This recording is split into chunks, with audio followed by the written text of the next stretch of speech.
Hello and welcome to the second to last Kimchi cast already. The LLA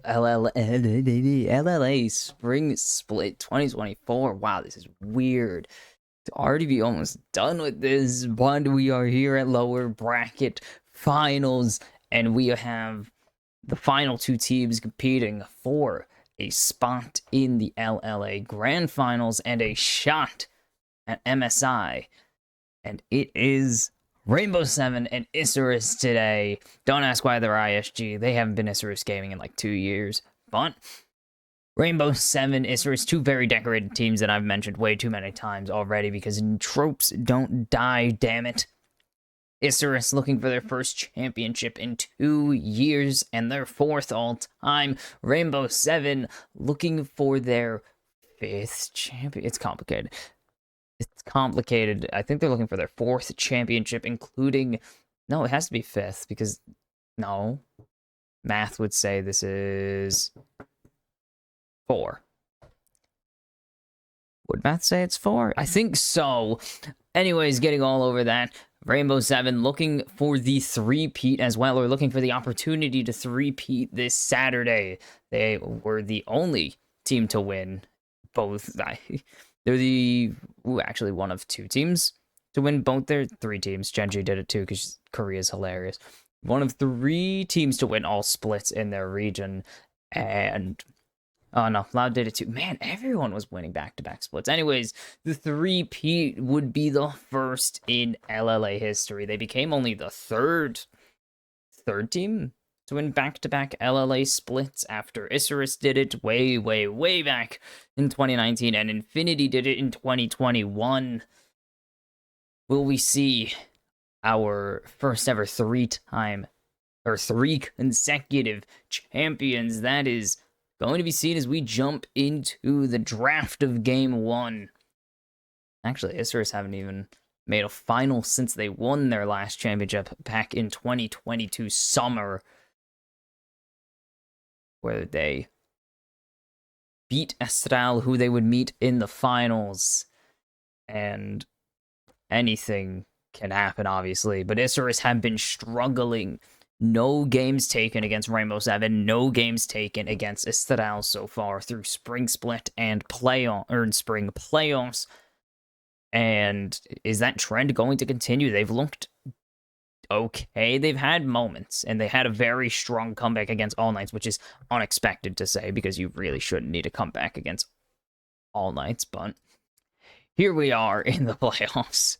It is how it is. They had to reverse sweep the All Knights actually in the previous round to narrowly make it out and make it here with Rainbow Seven. And it's going to be Odie on the Sejuani. Sejuani has been quite relevant for specifically Rainbow Seven. Actually, also, was it Estral Rainbow Seven that it was? Where they kept trading the Sejuani back and forth, and that was determining who was winning games. No, it was also All Knights who did it. Sej has been actually rising in win rate, specifically in the LLA over the playoffs, and that's going to be the Ahri first pick. Azir still banned away. That's going to be a volley jungle pick. Could be a volley top. But On Fleek has gotten the volley every time Isurus have taken it so far these playoffs. So I'm assuming it's going to stay in his hands. The response, they have the Orianna available. They have the Talia. But Rainbow Seven also might want to get a bot lane already locked in. And they will get Varus at least. Will they take a support here, or will they just let it go to luck? Because now Isurus can try and snipe it. Well, that would be an interesting matchup. Isurus can try and snipe away the Nautilus. They could try to snipe away an Alistar, possibly. But, okay, it's going to be Corki. I wasn't expecting the Corki. I usually expect Tali or Orianna into Ahri because the Karma's already banned away, but we'll take it. We'll go with it. Sure. Because why not?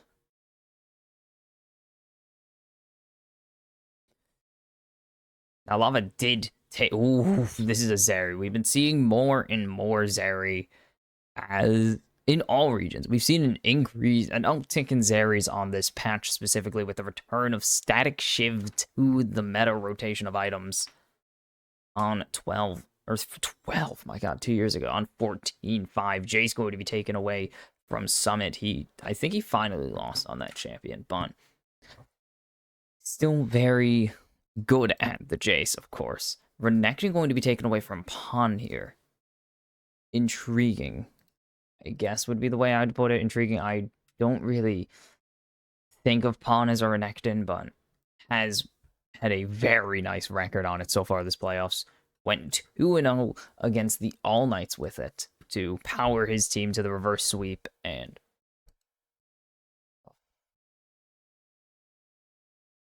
big steps. Okay, that was not a good noise, I think. And it's going to be Jax taken away from Summit. He's actually taken into very good counter matchups. So even if you, or even blind, he's blinded it a couple times as well. It's very strong. And it's going to be the Renata taken away. Zeri does like the Renata. I think Lulu is still going. No, you're not drafting Lulu in this meta, but Lulu is on the table if Isserus want to go for the counter pick, but they're going to go for the blind top Gnar for Pawn. And I just had his numbers up. I could pull them back up really quickly. 1-0 on the Gnar so far these playoffs. So nothing really crazy. We can go further back. Also, I can remove this step. Man, to dig through my stuff. This would be a wild pick if Summit locks it in. He's not going to, but that would be wild. 7 champions, my goodness. This guy has barely played any champions. 3-1 on the Gnar. It is going to be the Nautilus Varus. Isserus made no moves to get rid of it. They were scared of Summit, so... How many champions has this guy played this season? Because that is actually crazy. That some of his teammates have such good ones. And it is going to be the Irelia. This is the first Irelia in Latin America. I already know that one. He's only played 7 champions this year. My goodness, Pawn. Where the...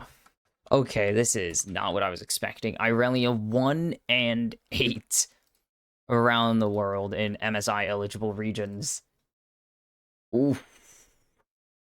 Oh, we gotta re-add the 0-2 in top regions.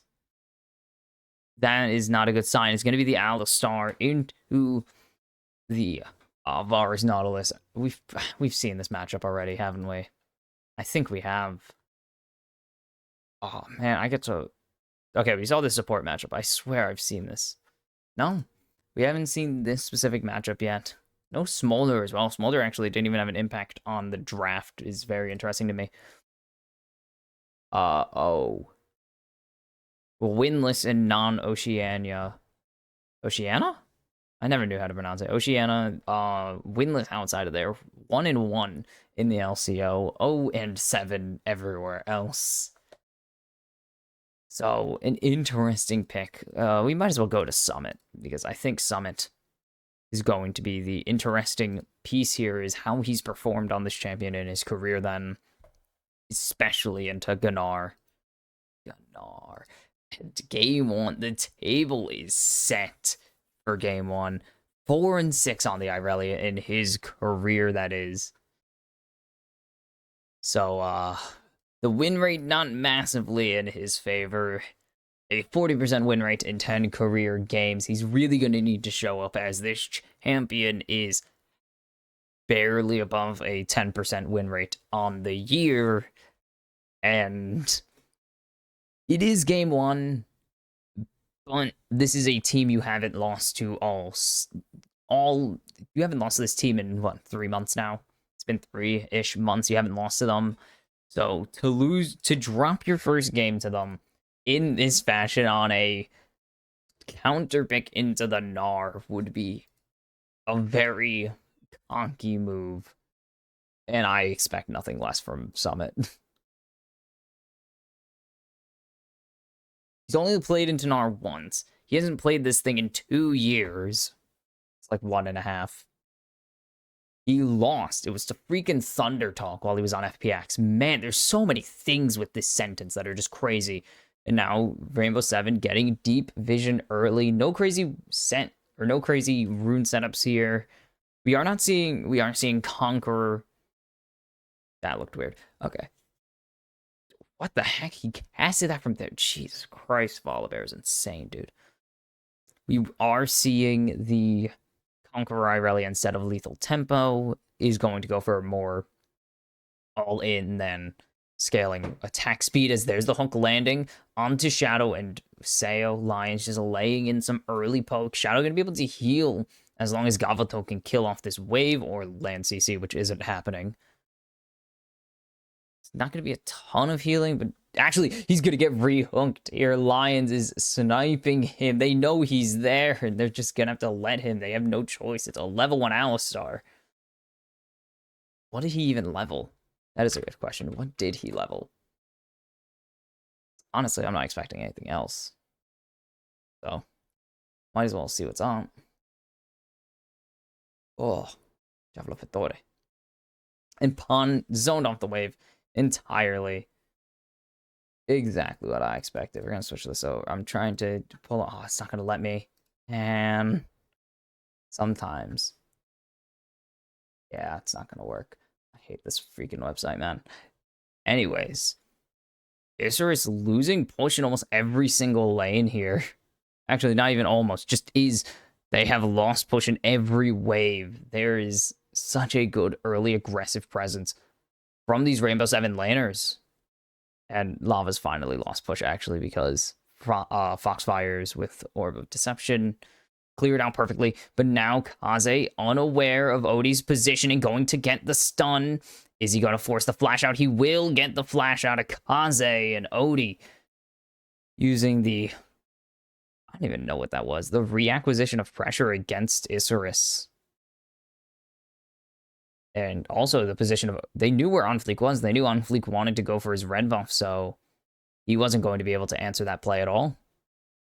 Perfectly played there from Odie. Gets an early flash out. Ari's going to be pretty ineffective or unable to play hyper-aggressive until level 6 now. So if Rainbow 7 can take advantage of that with a potential regank, Charmed as half of Lava's health bar right there. They can get a potential regank angle. Would be huge. Is that Ice Toboggan Cork? It is Ice Toboggan Cork. The best Corky skin, to be fair. The thing about that gank is that it did cost Odie a 1 camp disadvantage, and now Lava, unaware of Onfleek's position, exactly knows that he's in the bot half of the map right now, but that is all he knows. Lava's just gonna have to disengage. Summit is really low, but Pawn doesn't have anything else to hit him with. No real damage. He only has a door and shield. And with the stacks fully up, Summit is going to not only do some work to these minions, but has to have, or forces Pawn to back up a lot. If Pawn gets caught up there, gets stunned, there's no chance he survives the damage. TP trade from mid laners. Pretty standard stuff, but a 2-wave advantage now building up for Summit in this top lane. That could be very important later on. Or not even later on, just really change how this early game is played. And this is before Riot changed up some of the item prices and effectiveness on 14.6 to kind of balance out early leads and make early leads not as punishing as they are, or as they have been, I guess. It's not been... And game's over, actually. Yeah, so it is super punishing. This game is over for Pawn. Summit is full build. You know how the stupid joke goes. Irelia is full build. She has officially gotten a singular Vamp Scepter and will never die. Unless Pawn plays perfectly. Very... Holy cow, I forgot how little health Lions is. Even with a shield, that is so much. Look at this. Pawn's doing all this work. He only has boots and armor. He doesn't even have the steel caps yet because he was pushed off of so much wave. He is miserable. Summit lands 1 stun. This is over. They do spot out Onfleek, actually. That's crazy. They spot out Onfleek, but they've rotated everybody up to this top lane. They want to threaten Summit. They want to make sure he stays away. They want to make sure Odie doesn't get these grubs. They have thrown the kitchen sink at Rainbow Seven's top half and going Mega. There is nothing Pawn can do. Throws the rock, doesn't hit anything, is forced to back out of lane entirely. Summit is just zoning Pawn so perfectly. And now Lions up here. If they land this hook, would be huge. But the ult, he goes wide because of the hop, skip, and the jump away. And now, Spirit Rush with the charm doesn't connect. And Rainbow Seven get out with their lives. They get out with an advantage. They get Spirit Rush out. They do trade off Summit's ultimate. Oh, that's gonna be it. Summit is certainly gonna die, but On Fleek and Shadow hang back for a little too long, and Summit is aware of the play that's going to happen. There's no chance to go for a dive. Pawn just can't build up Mega Gnar in time here. And Summit's going to be able to chase. He has lifesteal. On Fleek can't turn off the turret yet, so it is going to be really easy for Summit to just hide under his turret. Now the Mega Gnar out, not going to do a thing. Mega Gnar not going to do anything here. And because of all this loaded pressure top lane, Gavato's been stuck under turret. Now Sayo has ulti. They've gotten the first plating. Odie's right here. They've spotted him out. Shadow going to go in onto Lions. And they've at least prevented Odie and Sayo from jumping onto Gavato and potentially just killing him outright. But that only relieves some of the pressure. It doesn't really do anything to solve the problem. And Summit now going to get a plating. Good for him. Good for him. I almost typed Odie. Sorry. I actually do need to know some of these abilities because I don't know all of them. A little bit of invade. Didn't get the Gromp either. That's brutal. I would be sad about that.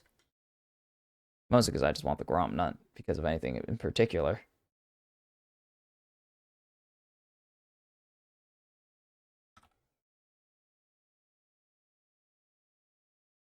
First Drake up. Isers have pushed in bot lane. Rainbow Seven have reset it. Ulti's available for both sides. There goes the... Oh, the Glacial Prison goes down, but there's the Sky Splitter in response. That is not the Sky Splitter. It is going to be First Blood going over to Kaze. Rainbow Seven just trying to chase this back. Sayo going to continue going forwards. On Fleek forced to flash away from the Missile Barrage. And Gavato is just going to be able to farm up this mid wave, and Rainbow Seven get nothing. They get the early engage onto On Fleek, but they can't burst him down. And so, no Drake goes over. Isurus get 400 gold onto the Ahri. 150 for everybody else. And now they are closing this gold lead. There is a massive farm discrepancy right now. Great Glacial Prison, great follow-up there. On Fleek's able to throw down the ulti. The Lightning Crash comes out. Shadow zoning off 3 people. Or 2 people, I guess. That was just Odie backing off eventually. And then, just too late, Sayo flashes forwards. Doesn't really have anything. There's no mana. Sayo can't snipe anyone. Just too little too late. Stormbringer, I should know this. Should.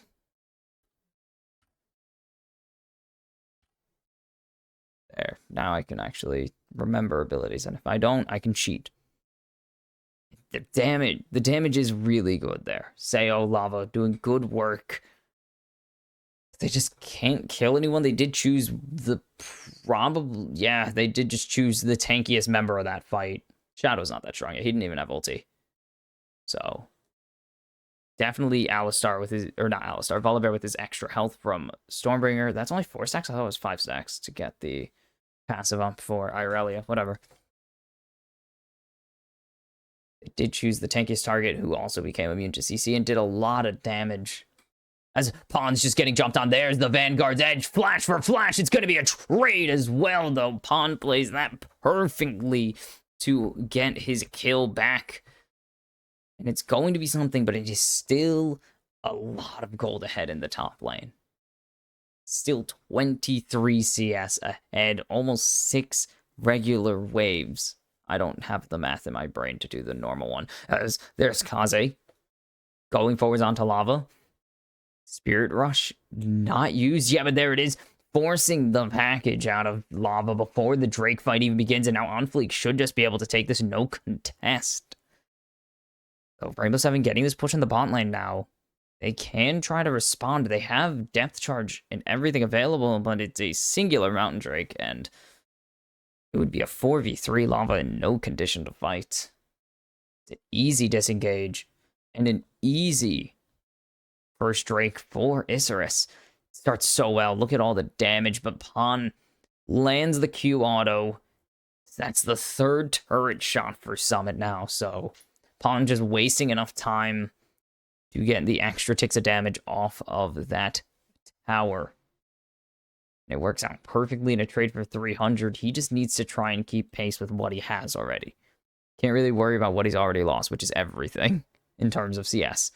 Odie getting these grubs, they only need 2, is a full 3 for Isurus. Shadow's up here now. Unofficial isn't here for quite a while, so Lion's going to be able to just zone off the cow for now.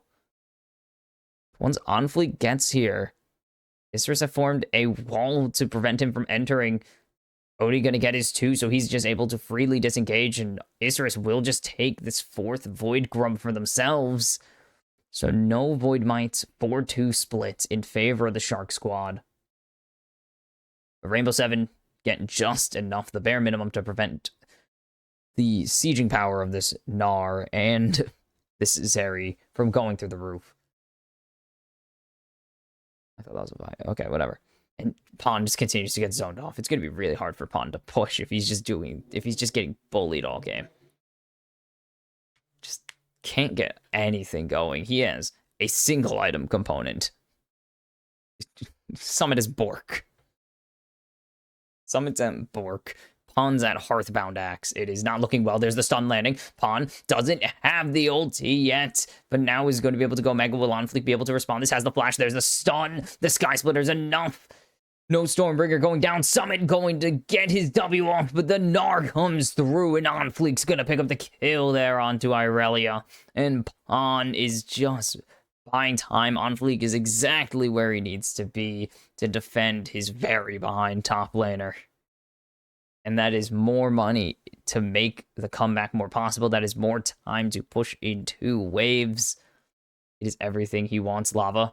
There's no flash, so he could just jump this wall right here, and Unofficial going to have to disengage. Does know roughly where Odie is, and that is not where he wants him to be if he's going to go for an aggressive play in enemy jungle. The value being gained out of Unofficial being huge this game now. Gets his top laner back into the game somewhat, gives him 150 gold. Then I didn't get anything out of Lava. Did not get much out of Lava there. What, he got Valkyrie? Super value. Is the fight for the Void Grub going, or for the Scuttle Crab going to be huge? There's the jump on Unofficial, but Odie just forced a flash over the wall, but Kaze gonna follow. Does he have the charm? There it is, but Glacial Prison landed onto Kaze. If Lava can land the damage, it would be huge, but it's not gonna matter. Pawn already taking down Odie. Shadow's here to airborne Summit, who's teleporting in. Pawn on the wrong side. Line's gonna flash, land the passive. Hop already used. There's the Gnar. It's huge. Finds both. Unofficial comes in, finds one more with the stun. It is a 2-for-0 in their own jungle right now. And now Pawn still Mega Gavato chases down Lava, and there is Unofficial picking up the double kill onto Summit. 4-for-0 there in favor of Isurus, and now they are finally showing something against these top tier Latin American teams. Finally showing the thing that teams have been, that their fans and their team has been expecting of them all season. It all starts with Odie getting way too over-aggressive. Kaze just doesn't have damage yet. Or not Kaze. Lava doesn't have damage. Kaze has plenty of util. Unofficial is very accelerated at this point of the game. Pawn is in your backline just shredding people to pieces. And again, Pawn just continues to buy time, buying enough time to get the Mega Gnar up so he can throw 2 people into the wall, combo them. Shadow forcing double flashes away, so Gavato is able to pick up this kill onto Lava. Unofficial, again, just a menace right now. And it is so free for this Volibear. He is so damn strong. This is pre-nerf volley. Pre-nerf to the pre-nerf volley. He's getting nerfed next patch as well. Like, this is crazy. Look at it's a staircase. Everything on Rainbow Seven's team relying on Lava right now, and Lava just can't yet. He's a not even Muramana Corki. Asking a lot out of a non-upgraded item. Plain Yordle? Weird. No one really. There's no Corki lore.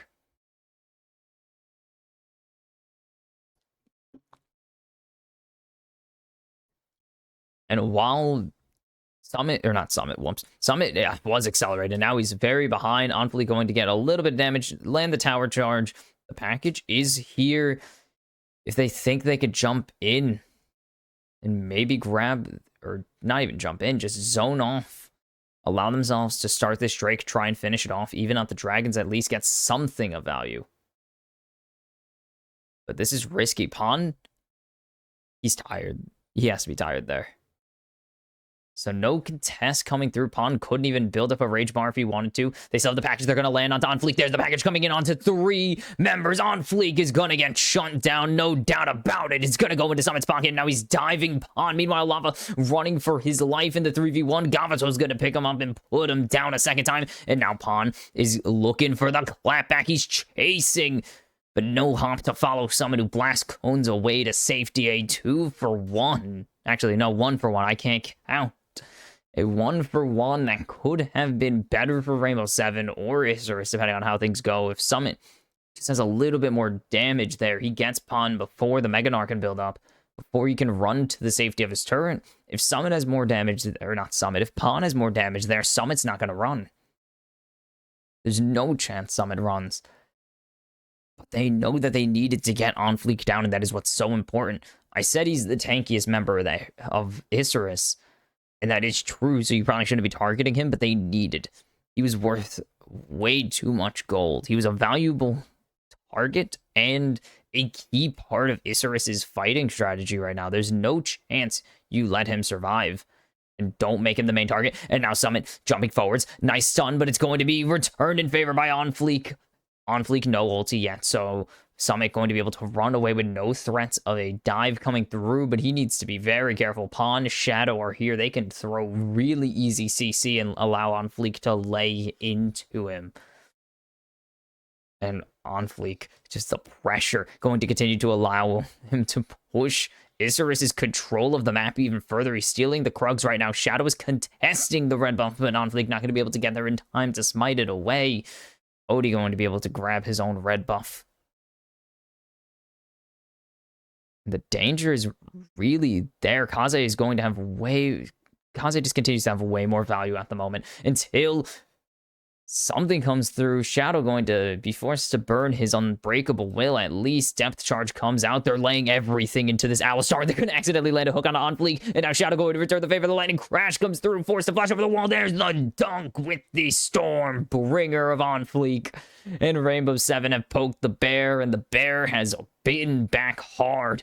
Sayo just can't do anything at the moment. And somehow this was supposed to just be them chasing Shadow out of their jungle, and now it's a 1-for-0 in favor of Isurus.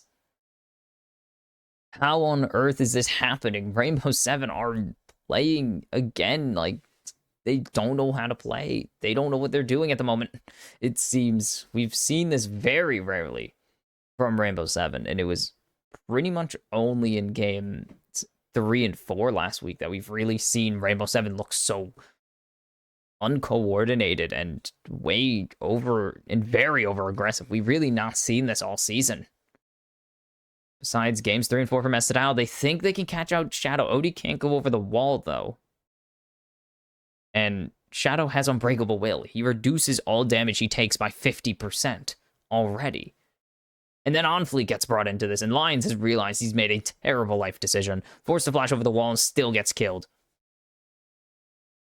They will be able to get this top tier 1 at least in response. They brought Odie up there to allow to shadow Lava, allow him to push out safely.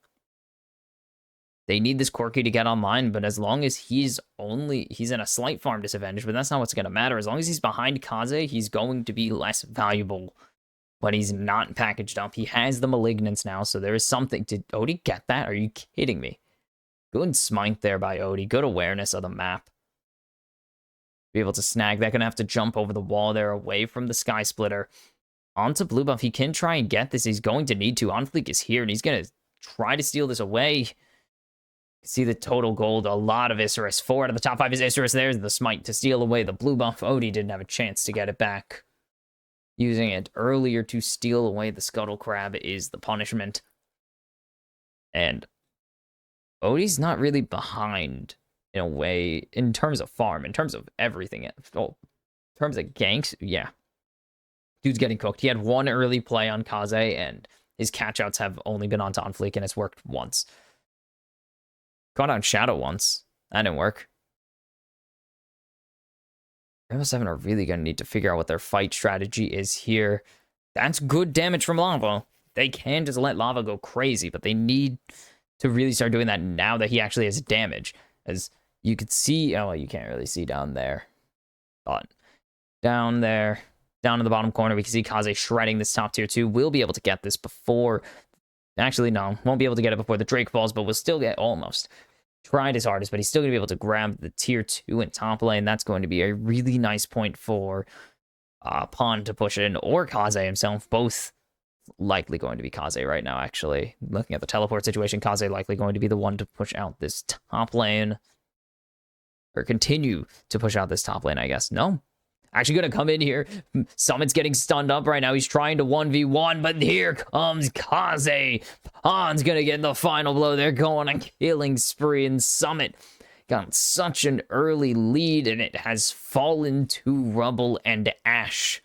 The shield bow is such a painful item right now. Shield bow is really, really bad. Not in this build. I mean in general, which isn't Summit's fault. He built it because it is lifesteal, it is crit and attack speed and a shield, it has lifeline, but it's just bad.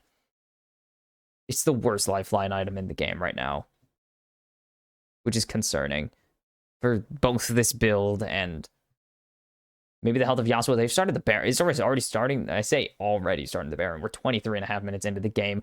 Odie is here. Teleport coming in from Summit. The package is coming in hot as well from Lava. Stun not going, or the charm not going to connect there. Odie going to go forwards, but it's going to land onto Shadow. He's looking for Kaze, and he finds the cow. The hook will land. The stun not going to be able to be used. A nice route there, actually, from Sayo with the Chain of Corruption. But they just throw all their ultis at the wall. Rainbow 7 find nothing. Isurus have everything besides the Unbreakable Will, so the one ulti they don't really give a damn about. And they're going to lose the special munitions as well. That is the most important part. Maybe if they could find Shadow with some missiles, but that is really it. Lava's just going to use this to clear a wave. Not even, he's going to use it to rotate to bot lane. In that fight, they stopped the Baron, but now they have a... Isurus basically have a big 6-minute warning. Oh, no, it's the 2-minute warning. Come on. You know what? There's a 3-minute warning. Can't remember. Whatever. They have a big 6-minute timer to basically force Rainbow 7 to fight now. Whenever they want to. Corki, oh my goodness, he actually has so... How much CS does he have? Never mind, screw that. On Fleek, jumped on by Summit. There's the Sky Splitter, so a lot of health or shielding coming through. Summit going to lay down the Vanguard's edge, but he has 3 members jumping on top of him. He's trying to get Gavado down. Seo's trying to back him. His teammate Lava's here. Great shield by Lions. Summit's going to be able to heal back up with the Vanguard's edge. The Ionian Fervor, and it's going to be a 2-for-1. They trade off Summit, but Kaze keep things going. Good buffered hook there by Lions, but that is what Rainbow 7 needed. They needed something to bring this golden cap just a little bit closer. Oh, that was bad. I need to sweep around here. Unrelated. That is a huge chunk of change going over. It all starts. Summit can win this right now. Summit can win this 1v1, but he knows there's backup coming. Good Vanguard's edge lands it onto Shadow, so Shadow's actually getting constantly slowed, so he can't follow up the trample with anything.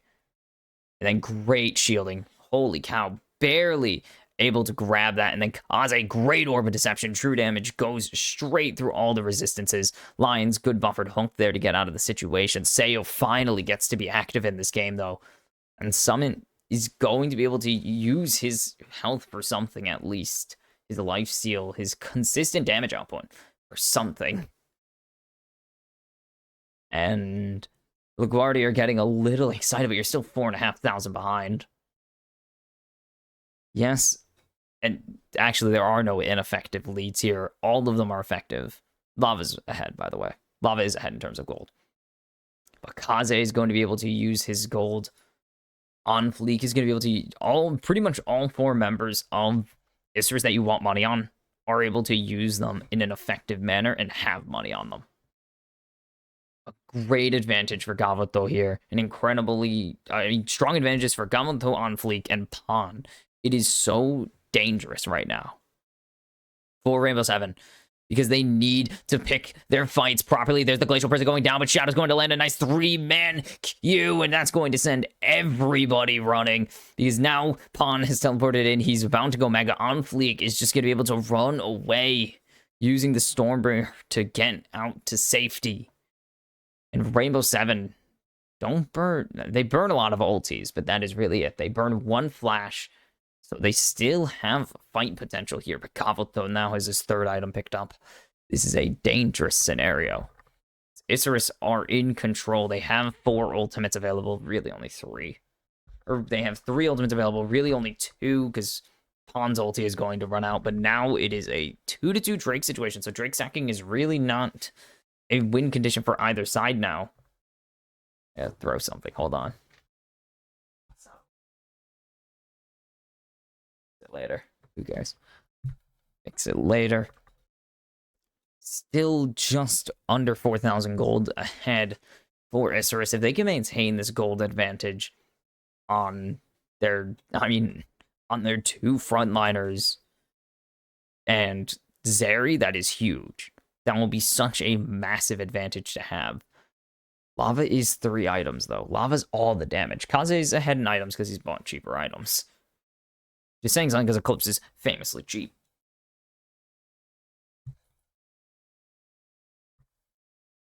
Still. Somehow found a cheaper build. There's a lot of priority targets that Rainbow Seven need to lock down, and they only have 1 Glacial Prison. They only have 1 depth charge and hook combo that they can really land. They need to get On Fleek, Kaze, or Gavuto. I think they need to get Kaze, but Summit is getting found. Not going to get the stun off the Gnar, but there's the shield of proccing, but that is not going to save you. Pawn and On Fleek. Again, putting Summit in the unwinnable situation. And Pawn is rampaging after a very slow start to the game. He has only gotten stronger. Now Isurus again going to continue to threaten Baron with a split push. Gavuto going to continue to get this push in mid, while Pawn is going to continue to cross map pretty much to just constantly drag somebody. Pawn, that's a lot of damage. My goodness. If Lava actually could get in a fight, that'd be absolutely massive. But there's a charm landing onto Odie, and he's not even going to look at Odie, or at Lions, I mean. He's just going to run straight past him. It's already 2, and Gavuto's not a kill experience. It's going to be a double kill for Gavuto, 1 for Kaze, and Isurus are looking to finally get a win against Rainbow Seven. It's about damn time. And now they're going to Baron for real 30 minutes into the game. 7,500 gold ahead. That's only going to balloon once they kill this thing. And La Banda are very, very excited to see what their team can cook up in this series. As there it is. 5 members of Isurus wearing the purple. And it all starts with this right here. Kaze lands a great charm. Ode and On Fleek stunning up Lions, allowing Kaze to just run past Lions. Kaze just throwing in so much damage right now. And Gavuto is free firing. He's 3.5 items. He is such a threat. Everyone on Isurus is such a threat. Look at the damage coming out from these guys. That didn't even feel like a ton of damage, but there was only about 4,000 health to shred through. 4,000 or 5,000. Oh, Bond Tier 1 fell. Summit teleporting out. But there's the charm going through. Great timing on the ward from Kaze. And On Fleek's here. The stun going to connect onto only On Fleek. There's the charm. And there's Kaze picking up his 4th kill of the game. He is a monster. All of his source are monsters this game. They are playing so well. Rainbow Seven have just not been able to get their bearings. Isser's playing such a much faster game than we've been seeing them play throughout most of the playoffs. That is a lot of damage. They're relying way too much on Lava right now, and Seo's just not able to be relied upon at the moment. He's not strong enough in this game. As there's Kaze landing a huge charm, and it doesn't matter that he's tanky. Odie's getting chunked. On Fleek going to get hooked. There's the Glacial Prison. A nice depth charge will at least buy them enough time to pick off On Fleek here. If Lava continues to go forwards, he can land enough damage to kill Shadow off, but he won't. Kaze going forwards with the Spirit Rush. Doesn't even need the charm. He's got one for Gavuto. And now Lions hooking just to try and save his team, but the Spirit Rush is going to kill. Nice shot there by Seo to shut down this Ahri. But is it going to be enough? Pond jumps in. Gnar onto Summit. Gavuto will fall. It's a shutdown for Summit on top of it. Makaze, that's a very old kill, actually. Why is it showing that one now? Oof, the shot doesn't find Pond. It wouldn't have killed either way, but Summit and Seo and Lava saving the team right now. Lions gave his life so that Isurus would not be able to finish the job. Rainbow Seven still in this game, 8,000 gold behind. They're going to try and go for this dragon, but Pawn is right here. On Fleek is alive, and he's coming back.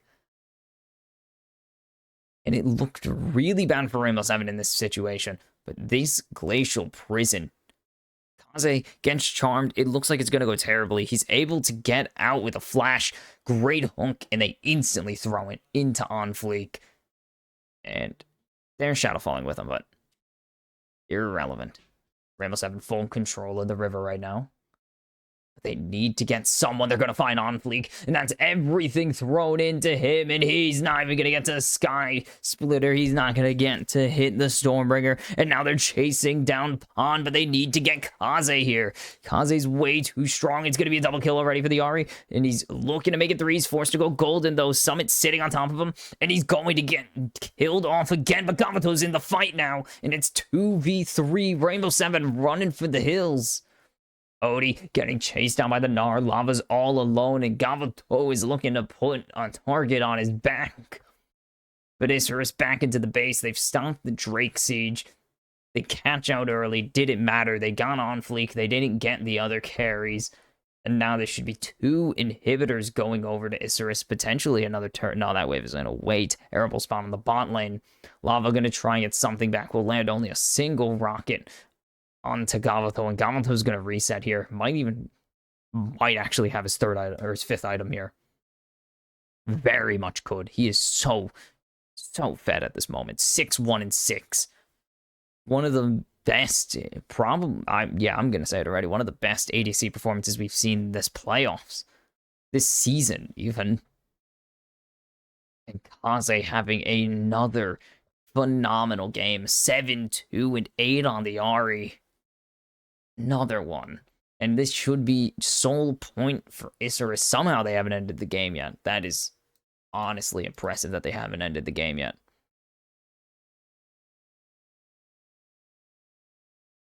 Kaze, so far, another great game. He's had 3 incredible games, including 2 on Ahri.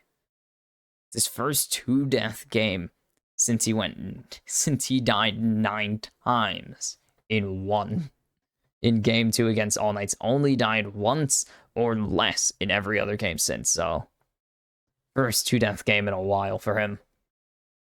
As Isurus are just gonna kill off all of Rainbow Seven's blue side junglers. They are looking to instant kill this bear. They are spawn camping the giant purple worm here. It is not looking good for Rainbow Seven right now. The total damage is huge for Corki, but it's just not gotten any kills. He's 4 items. But it's not going to matter if it's not into the right targets. They can't get Gavuto. They can't get Kaze right now. All their damage is really flying into On Fleek and Pawn, and they just can't afford to throw it there. So I'm going to need to see them change targets, change their focus to one of the two targets they really need down, because Kaze and Gavuto can instantly flip a fight on its head. Gavuto is a team fighting monster. Kaze has been shredding through individual targets. As Shadow gonna Hex Flash backwards, he was spotted out, so they knew not to go forwards. As Lava just gonna clear out vision. Rainbow 7 are being funneled to the bottom half of this mid lane right here. That's not what they want. They need to get into that top river to prevent any potential fight. Summit just going to go forward, see if he can land a stun. Won't happen. All 5 members of Isurus are preparing to... They're going to Death Brush. No, they aren't. That would be really awesome if they did, but Isurus kind of split right now. They're going to start pushing forwards, but Kaze on his own. And that is going to be a crucial thing that Rainbow 7 need to remember, is that Kaze is going to be constantly off on his own on a side angle, looking to pick off anyone who walks into their own jungle. And Rainbow 7 are just going to have to give this. Isurus already started the bear, and they've been going for a while. And it's gone. There's no contest they can make that would actually result in them winning. They could get the Baron, but they would lose the fight regardless, so who cares?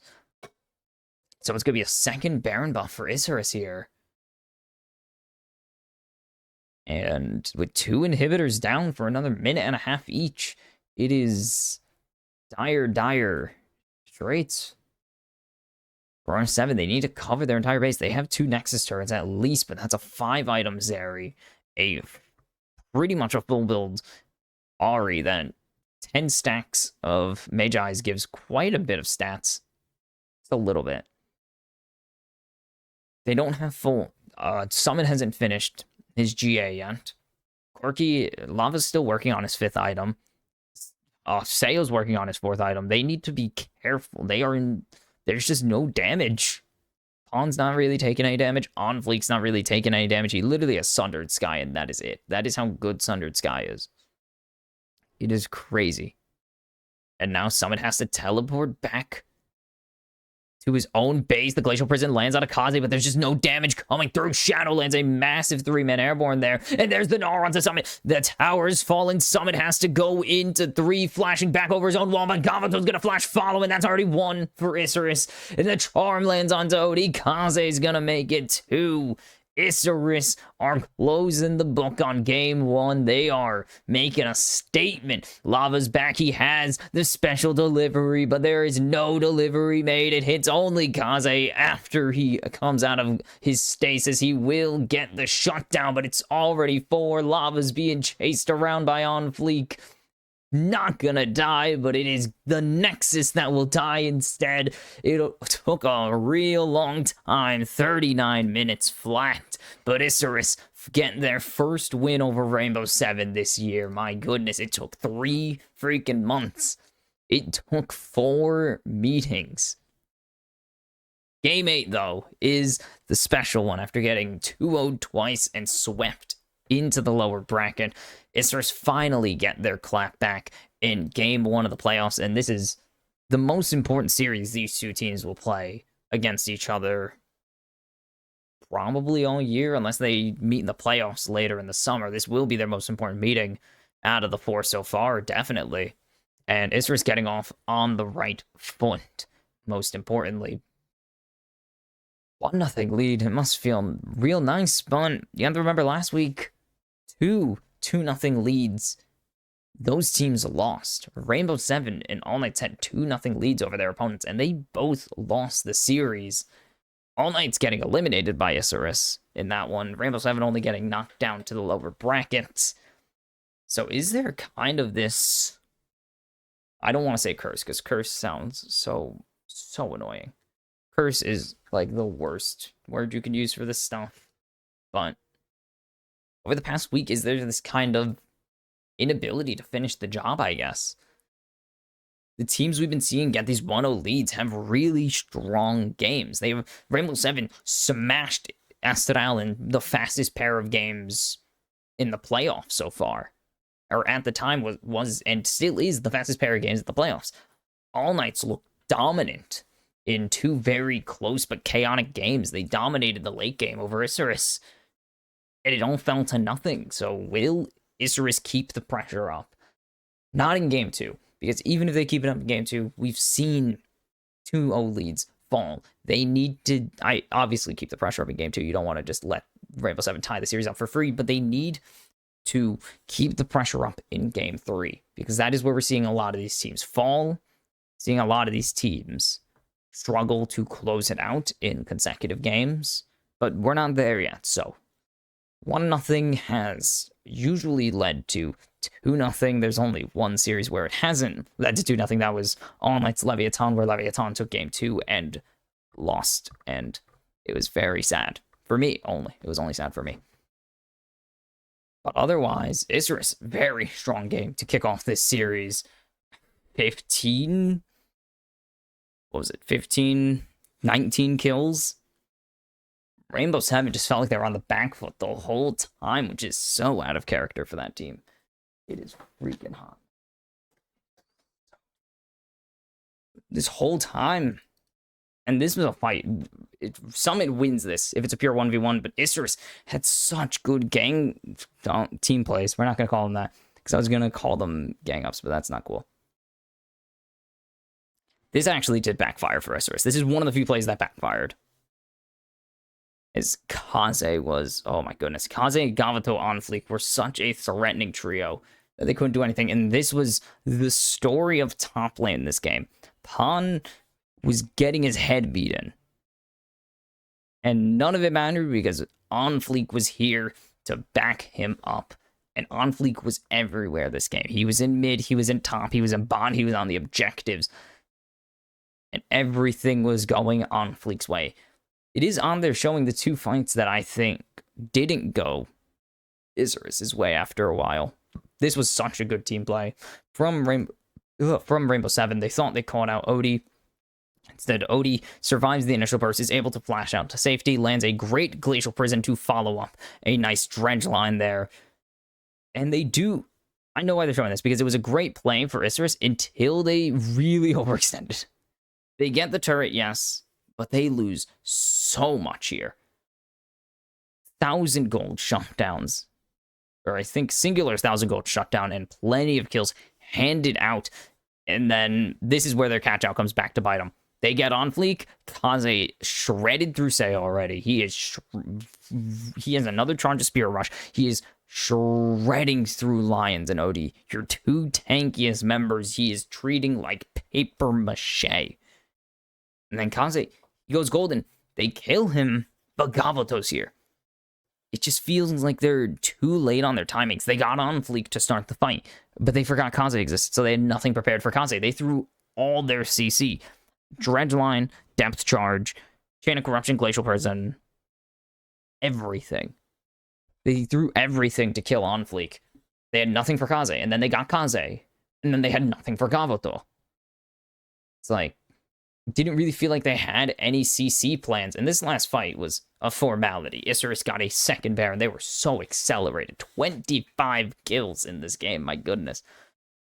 And the damage, it was really, again, a lot coming out from Corki and a lot coming out from Rainbow Seven, but it didn't matter. They weren't killing people when it mattered. The damage was going into the wrong targets. It just wasn't enough. Corki did 42,000 damage, almost 43,000 damage.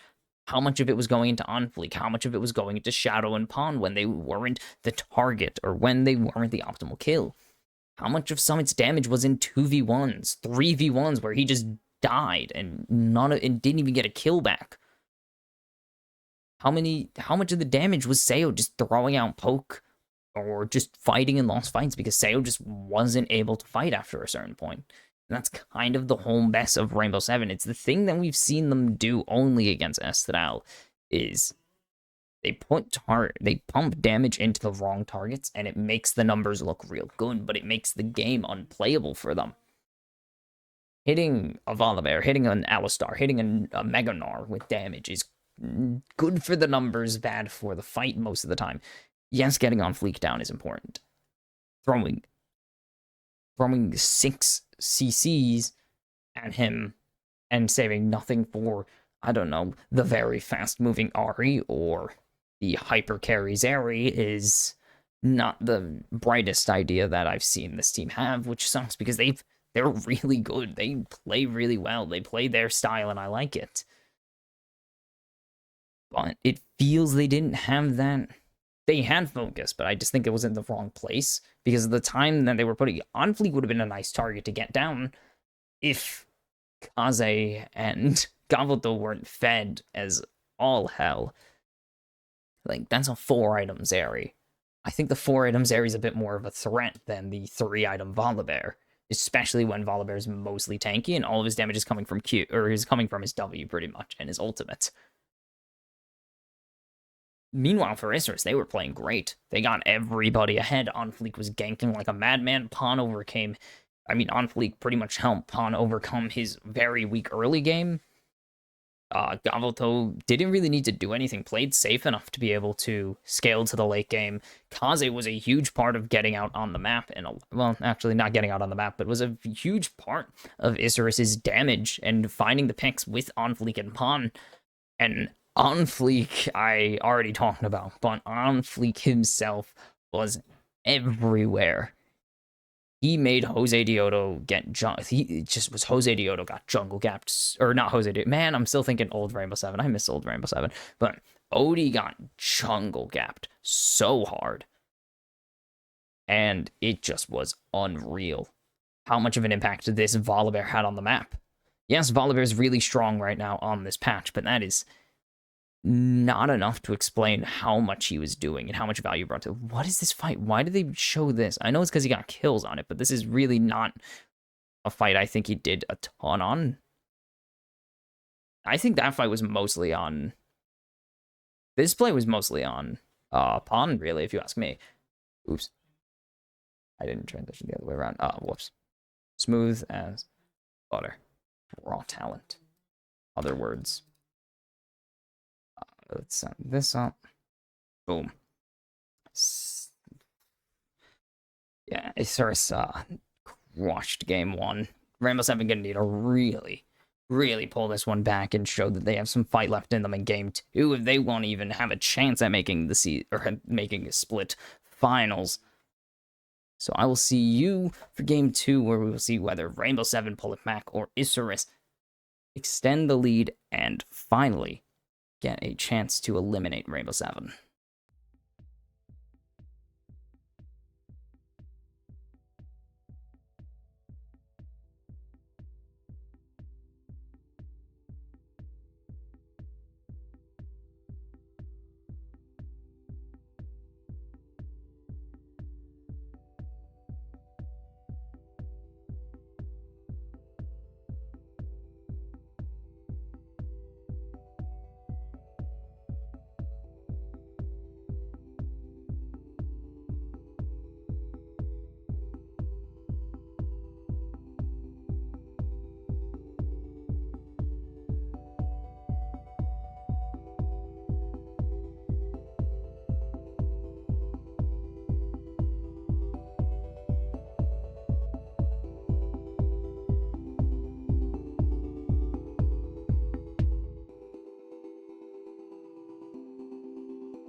Let's go! Welcome back for game 2. Isurus 1-0 lead over Rainbow 7 right now after a shocker in game number, or not even I guess, yeah, shocker given their previous performances against this team, but an absolute stomping in game 1 from Isurus, and you know the Banda are so happy with that one, and it is only up from here if you ask me for Isurus, hopefully.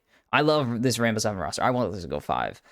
But it's really nice to see Isurus finally perform against the tippy top of this region, because they've beaten everybody else. They pretty much defeated everyone else clean except for what, a random loss on the last day of the season, was it? I don't even remember. It was such a weird loss. Oh no, they almost lost to 6 Karma somehow in the final game. That was what I meant. In the final day, and it was weird. And Isurus, oh yeah, that's right, Isurus won. I forgot, I just said that and I still don't think about it. Rainbow 7 opting to the blue side, and that is the thing I love about not having side selection and winning your game 1, is that you've broken the side selection. Every other game, if teams win on their side, you have won the series because you have beaten the pattern.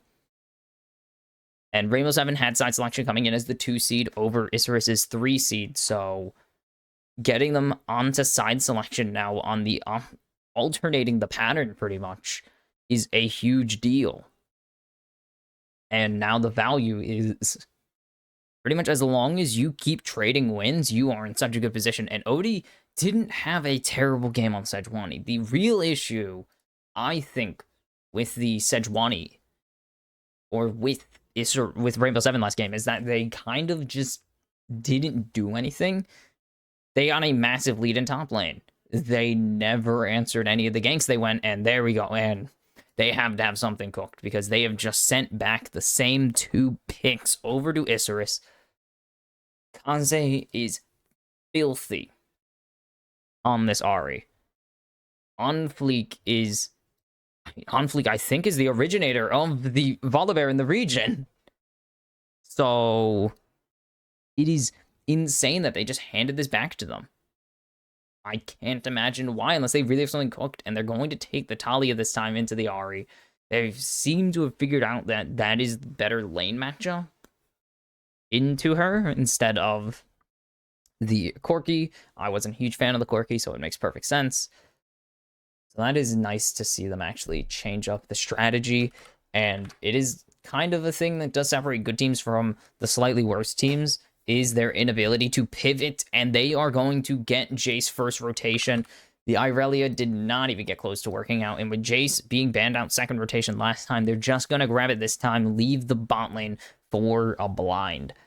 And this would be an interesting answer, because it didn't freaking work. It did not work the last time that it was busted out at all. Was it this region? Yeah. Oh, no, it did work. I don't even remember what game it was. I should. I was there. It's going to be the Renekton, though, as the answer instead. I like this pick a lot more than the Camille would have been. I think Renekton's a bit of just the better option. Who played the Camille? Hidan. And that was actually a while ago now. Damn, that's weird. Okay, Xayah taking away, a lot of ADCs banned, as is normal with the Rumble ban as well. Renata banned away. Pretty much any ADC would love to have that in their back pocket, so it makes perfect sense to get rid of the Renata. But what is going to be the final choice or the final bans for each side here? Because it is all about the bot lane. Both sides foregoing early bot rotations. And it's going to be Lucian Milio taken off the table. Pretty much no reason to see a Milio this game, then. Unless they really feel confident in it. That is Varus taken away from Gavato as well, as they do have first dibs on ADC. So, oh boy, who's on the table? Really, just all I can think of right now is Smolder and Zeri, and those are the only 2 I can really see getting picked here. Varus, Kalista, Ashe. I forgot about Kaisa. That is true. Kaisa is here, but Lucian, Xayah, Ashe, Varus, Kalista is an insane we've been seeing 5, 6 ADC bans pretty much consistently in some regions, and it's crazy. I don't think the Sen is the answer here, but if they believe in it, then they gotta go with it. But I think the Zeri is the option. Zeri is really good here if they can get it to work with the Rel as well. No, it's not the Clown. We saw one Shaco. It was LCS. It got smacked. We're never seeing it again. It was Dignitas, or not Dignitas. It was, what team is River on? 100 Thieves. Got smacked. We're never seeing it again. Ooh, what are they going to pair with Kai'Sa here? Into Zeri. They need lockdown on the Zeri. I would go Lissandra, but they really don't need Lissandra right now. They don't need more AP. Nautilus is a good option. I was going to say they need a tanky option to lock down this Zeri, which is a bit difficult, which is why, personally, I pivoted to something like Lissandra. It has point and click. If Zeri wants to go forward, you can stand in front of her and just make sure she doesn't get to enjoy the game. Pretty much the optimal champion for this would be something like Poppy, probably. Again, it's really hard. You really want point and click CC for this, and you have that in the Renekton Volibear. You have some pretty decent and also depth charge if you can get it out before she's able to run away. Otherwise, you're gonna have a little bit of a tougher time. But they have good answers into this area, so they just need to make sure they don't let Sayo get super fed, because that would ruin the play.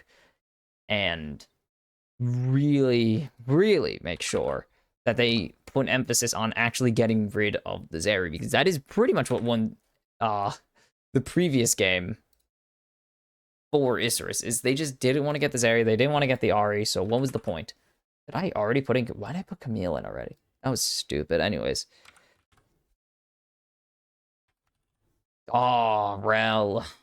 Rel is being completely removed from the jungle meta by just removing her damage against monsters. Just killing it, stone dead, right? Didn't even try to tone it down. They just said, screw it, you're gone.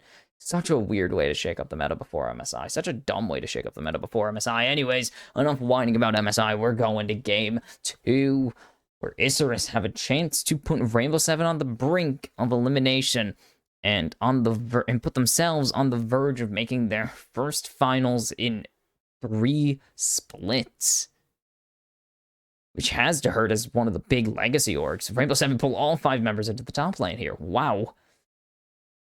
Very aggressive play. They just wanted to get some wards, possibly, and invade down if Kaze unspotted, but gonna throw down the Foxfires onto Lava, and that's it. Not gonna start Charm, because that's dumb. And now Summon has gotten hooked. And he's gonna be forced to flash over the wall, but on starts Slice. Dice, he's gonna be able to follow this up for first blood. It's so damn easy for him. The Croc already ahead. And Summon's going to walk it back. And now with Shadow up here, able to start this out. Onfleek is going to be late to his first camp, but he is Volibear, so he's relatively fast clear. And this actually or did I say Summit? I meant Odie. Wow. Or Onfleek. No, I was talking about Onfleek. And this all starts because Lava draws, Kaze draws pressure onto the first river, onto the lower river entrance. And so Rainbow Seven are going to loop around to try and just disengage everybody, but still cover the buff. And move to cover both jungle entrances. But they didn't expect to just leave Summit alone. They weren't expecting anyone to come off the top jungle entrance, so Summit just was caught crack-a-lackin'. And Shadow made sure to punish that, and now that is a nice 400 gold advantage, but they're going to try and punish it. Shadow going to get stunned through the flash there, didn't time it properly. Now flash forwards from Sayo, and he's going to be Lions picking up that one instead of Sayo, but that is still something, because now Gavato is in a not great situation. Stuck under his turret. He can't push forward if he wanted to. That's perfectly fine. Honestly, it's a Kai'Sa. Why would you push forwards here into Zeri? Into Zeri Rel. You're asking to lose. That's flash for flash already from Kaze and Lava. Onfleek not even going to go for the stun. Just going to walk away. Going to tank whatever little damage Lava has to throw at him and just go for the birds. He's even in clear, actually. Onfleek. Somehow Odie is even in clear with them, as Odie has come to try and steal away this red buff. I think Onfleek knows that something is up, and Odie is hiding. He's going to catch him out. Lava has push here, so Lava's going to be able to rotate over. There's the stun with the permafrost. Onfleek needs to land a W here. Lava has the damage and the mana available, forcing him to flash out of Onfleek over the wall into his raptor, or into his red buff pin. Now Kaze, no flash, no spirit rush. It's going to be Odie picking up the kill there in response. Great team play, great rotations from Rainbow Seven to start climbing back into this game and take a slight advantage as well. Summit just outside of turret range. Narrowly outside of turret range. Going to land in a single accelerated shock blast, but that's really it. Unfleet gets out with his life. Actually does answer pretty well here. Has a really solid shield. Gets another W, so he's actually able he's not... Words are hard. He's not going to die, actually, to Lava. But then Lions is here to follow it up. Odie has Permafrost. I believe the Permafrost killed. The red buff killed him. Wow.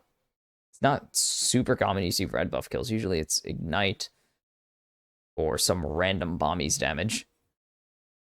But red buff gets the job done there, and Rainbow Seven in a nice position. 2 kills on the tanks. One is more valuable than the other because one of them is a Sejuani. So Rel getting a slight advantage is one minor component, one basic item closer to getting the... That looked weird. One basic item closer to getting the locket. It's really it. Onfleek gets his Bond Scuttle, going to be spotted out. Is probably just going to, throw down Sky Splitter and rotate back to his own camps. I had a pivot there because I assumed he wasn't going to invade at this wave state. As Summit is getting jumped on by Pawn, he's not going to be able to get this Excel, and now he will. Don't think Pawn's going to re-engage there, but Summit and Pawn have evened out in health bar now. And very well played there by the Croc Man. Continues to use his early advantage. He got the plated steel caps, so Summit going to be doing a lot less damage. And Pawn's just going to hold the wave. He's just going to continue to freeze. Not even freezes, actually, I believe. I think he's going to turn to a slow push because this is a cannon wave. They have not spotted Odie yet, but now they have. So now they know that the Sedge is down here. Lane gank not going to go through. Odie's just going to leave, possibly go for an invade here, but instead Line's going to land the Sun, force the Dredge Line out of shadow. Odie again spotted. He's going to continue to be spotted as Onfleek has started the Void Grub. Summit spots out Onfleek, though. Will at least force the Smite out. But with Odie not coming, Summit's going to try and just lay in some damage, maybe. That's really it. Pawn doesn't really have a reason to rotate over. And Onfleek just going to disengage from the grubs. And he's going to go back. I don't know if he gets this in time. He has a lot of healing and shielding, yes, but I don't know if he actually can get this in time. The passive is really good, though. Because he's just going to be able to smite off the other one. So Drake for Grubs is back on the menu. We didn't really see it. We saw a super late dragon. Super late first strike. Not the latest we've seen. We've seen some freaking 15-minute dragons. Pawn just going to lay in the damage. Dominus out. Good combo by Summit, but you can't kill off here. And now 3 members have rotated up into the top lane. They're going to try and grab it. They don't have ulti, but here comes Lava. The chase is on, but they've escaped the turret. It's going to be Kaze picking up the first kill onto Summit, but Lions is here as well, so the help is big. Lava picks up Pawn on Fleek. You have no ulti, no chance to survive. It's a double kill now for Lava. Kaze trying to run. He has no more ulti charges. Needs to be very careful. And there is...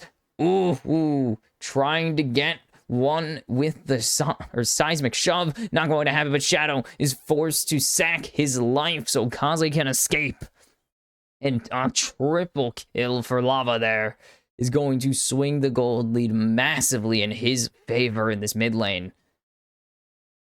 And the issue before, Kaze got very ahead. The answer, just kill everyone. Just let Lava kill people, and suddenly Kaze isn't ahead, and he's not an issue.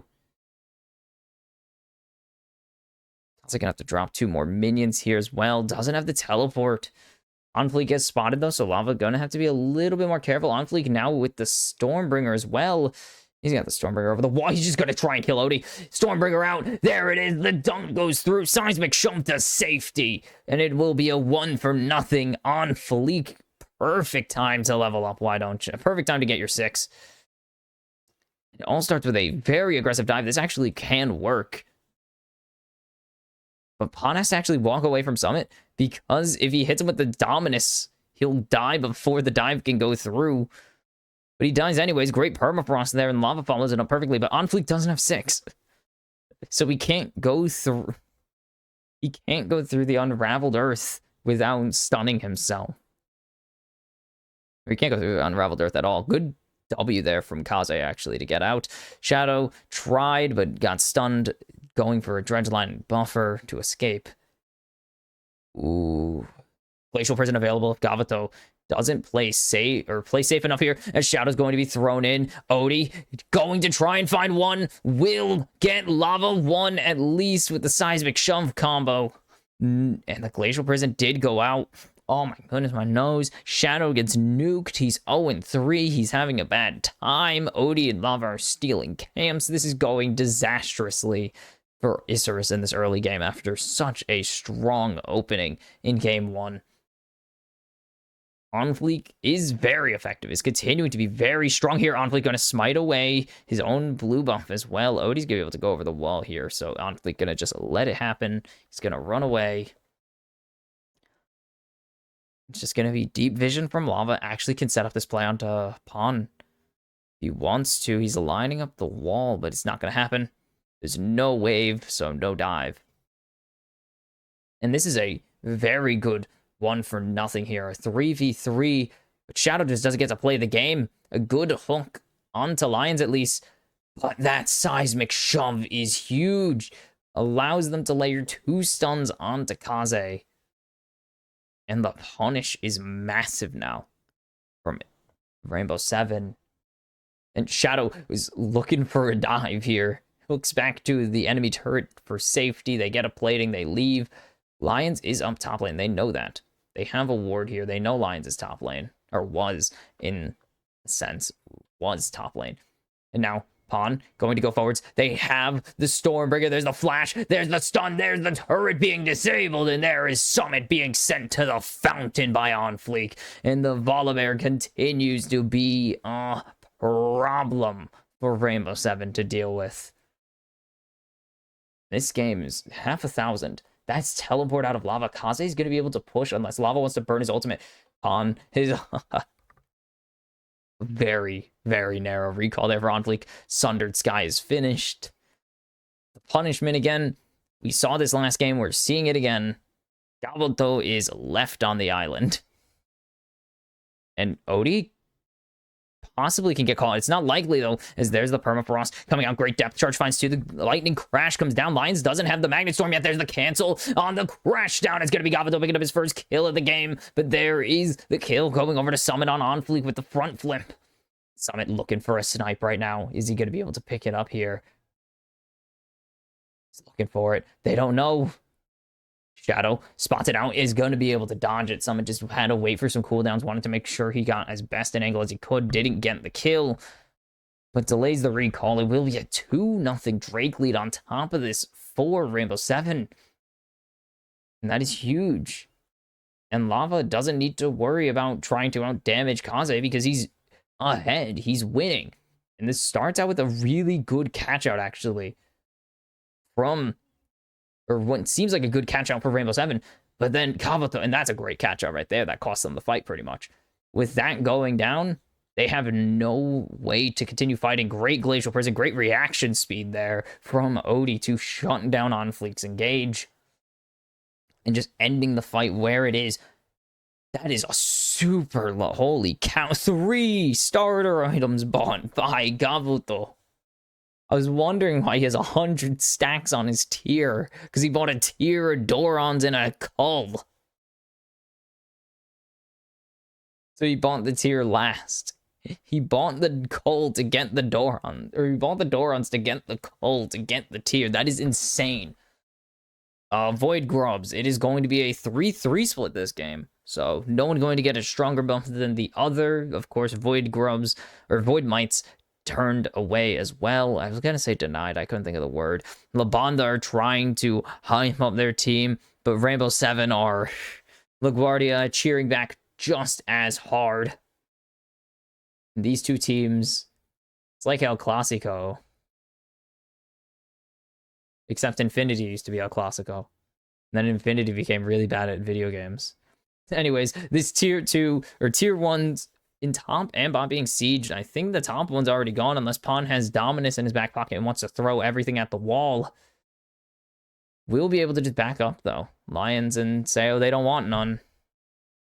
They're just gonna let Pawn clear this out. Lions spots out the play. Summit's being zoned off, but now Shadow has no hook. On Fleek can throw this turret, can turn the turret off, but Shadow is stuck now. Completely. Depth charge goes down. There's the Glacial Prison going off instead. The turret is still on and it's hitting On Fleek. It's a double kill for Odie.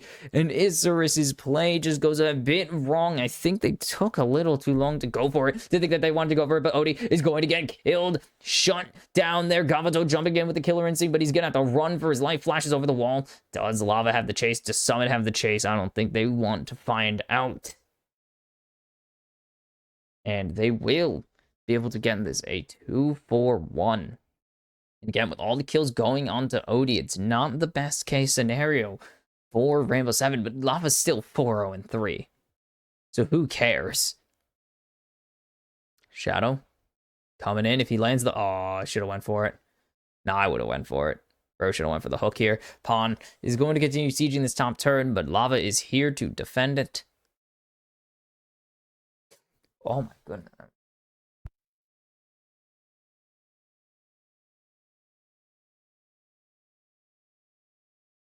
And this play all starts with it going wrong. On Fleek doesn't go in. I think they needed to go there because Shadow is so alone in this play. They needed to start this with allowing Shadow to survive this and allow him to hit his engage. They get Odie back, yes, and that is a huge shutdown. Not as big as Lava's shutdown, but it's still a big shutdown. They do lose Gavato's flash here, most importantly. That is the most important thing. Kaisa is only available to run High Shadow, is available to run, or is only able to run away when he has ulti. So we'll have about 2 ultis that he can choose to take before his flash comes up. Otherwise, he is completely defenseless with no plasma stacks. As Pawn spotted out there, didn't spot out Odie. Big blast cone to safety. And they want this turret. This turret's dead. The Rift Herald's coming in. Shelly, empowered Shelly at that, coming in. And no one's going to ride the Shelly. No one's going to drive here. It is the first, or not even the first. Oh, that's not good. Oh, they're trying to lock down Shadow. Shadow already forced a flash. There's a great unraveled earth for the killer instinct block, but it's not going to end up a huge shutdown going over to On Fleek. But simultaneously, Pawn has been sent to the Shadow realm. As there's Odie. Oh, the charm not connecting. On Fleek going to tank the Glacial Prison. Shadow able to run away for now, but will he be able to survive? The lightning crash comes in. Shadow forced to flash. And Kaze coming in on a flank right now. Has one more charge of the Spirit Rush, but is going to not be able to pick off Odie just yet. Doesn't have the damage yet. Only has the Malignance. If he had Horizon Focus, he likely could pick that one up, but doesn't. And it's going to be Rainbow Seven going to Soul Point. Starts with Lava's mispositioning, but Pawn was just as mispositioned. He was trying to come in on a flank. Rainbow Seven spot this out, so they're going to say, Pawn, you want to flank us? Let's go. This actually starts with Lava completely misplaying because you could tell he didn't want to do that. All of Rainbow Seven rotate to Pawn. Lava was supposed to do that. He was trying to walk, clicks on the Rift Herald, I'm assuming, and gets punished. Hands over a lot of money to On Fleek, but On Fleek not nearly as fed as he previously was. Oh, did that one actually go to... I didn't actually know. Did that one go to Gavato? I think it did not. Yes, it did. It had to, because On Fleek got his 3rd kill earlier. Whatever. Total damage is a lot of Rainbow Seven and not a lot of anyone else. It is not looking pretty for Isurus in this game so far.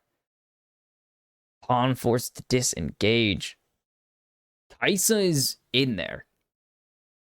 Gavuto is alive. Kaze is trying to, Summon's trying to make Kaze not alive, but it's not working out right now. But Kaze needs to be very careful, dodges away from the hammer, and now Summon has to flash in because Pawn is teleported in. On Fleek's here to help him out too, and they're gonna give the kill over to Pawn. A great charm stun there, or stun charm there from On Fleek and Kaze, and now Isurus have gotten rid of the Jace again, but their top tier 2 is being gotten rid of right now. And that is no bueno. Muy mal. On Fleek is spotted out. Shadow hex flashing to get a ward. I don't think that's what he meant to do. Anyways, Pawn in bot lane uses teleport, finishes off the turret, uses teleport, kills someone, finishes off that turret. All good.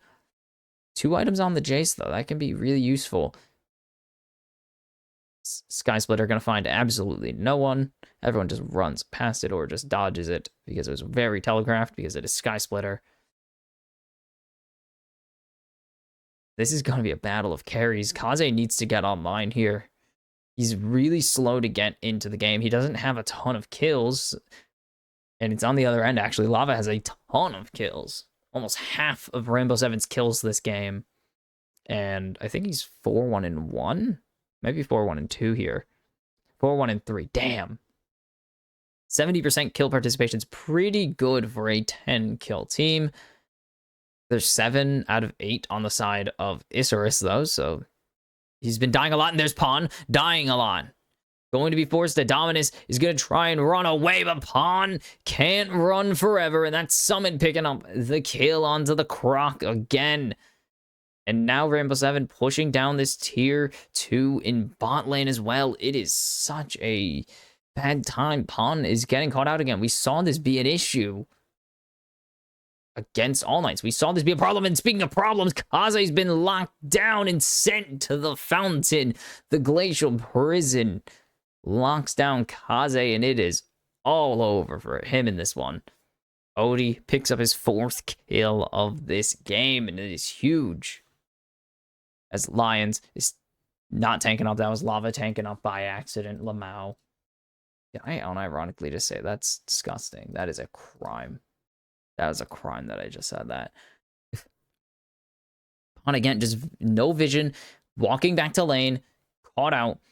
And then Summit just able to bonk him one last time there. Just getting bursted by Lava and Summit. And then the bonk comes in. Huge. And then the not even rotation. They plan to pivot to mid lane. They see Kaze all alone. Odie, boom. Dodge this, nerd. Kills him. And Lava just building up some worked grounds. Also just checking to see if anyone's in the bushes. Rainbow Seven only 2,000 gold ahead. This is not as big of a lead as Isurus had in the previous game. But it feels less close at sometimes. At some points, it does feel like it's less close. And this is a very different approach to the game than we saw with Rainbow Sevens than we saw from both sides in game 1. Actually, Isurus trying the same thing, just get On Fleek super involved in the game. They are doing that, but Rainbow Seven, not so much. Rainbow Seven, much more aggressive. Odie playing much more aggressive as well. And it's paying off. They're allowing Lava to be busy, to get out on the map, which he didn't really do last game as Corki. He tried, and it was too late to do it because Kaze was already doing it for him. You can see Gavuto leads the total gold chart. It's barely by anything. It's not by an important amount, I should say. As trying to get into the river, Isurus have full control of the river right now, so it is going to be very difficult to get in there. Summon is barely going to damage On Fleek, but there's Odie locking him down. He's going to be able to get the Stormbreaker out to safety, flash away, but there's the crash down with the Magnetstorm following him, and Odie's going to pick off the first member in this fight. Isurus already having to run away. The Dominus forced out every ulti besides the Spirit Rush already burned, but there's the wall coming in, locking down Isurus. Summit finds one. Lava shuts down Gavuto. Kaze gonna try and find one in response. Forced to run away. 4-0 for Rainbow Seven. It's going to be Drake Soul Baron at the same damn time. And this is a much cleaner outlook on the game from Rainbow Seven than the previous showing they've had. And now It is... We are looking down an even series here. No questions. It is going to be evened out. 4-1-8 for Lava this game. 75% kill participation. Crazy Kaze tried to come and steal it. He is in a very, very bad way right now. Charm going to land Summit. Has no damage. There's Lava following it up, though. And Lava's going to be able to find and save his teammates. But I don't think he's going to be able to save himself. Seismic Shove only finds one. He has no flash. There it goes. Lightning Crash comes down. Pawn found Lions. The Lightning Crash will get Sayo another one as he's rampaging. We'll get him two. Double kill for Sayo here. And Pawn has been found out. I don't think he wins this. Sayo misses a lot of his stuff, but he has high attack speed. He has a best friend, but it's a huge shutdown for Pawn. And Lions is gonna clean it up. Gaveltoad has just soloed Summit and shut him down.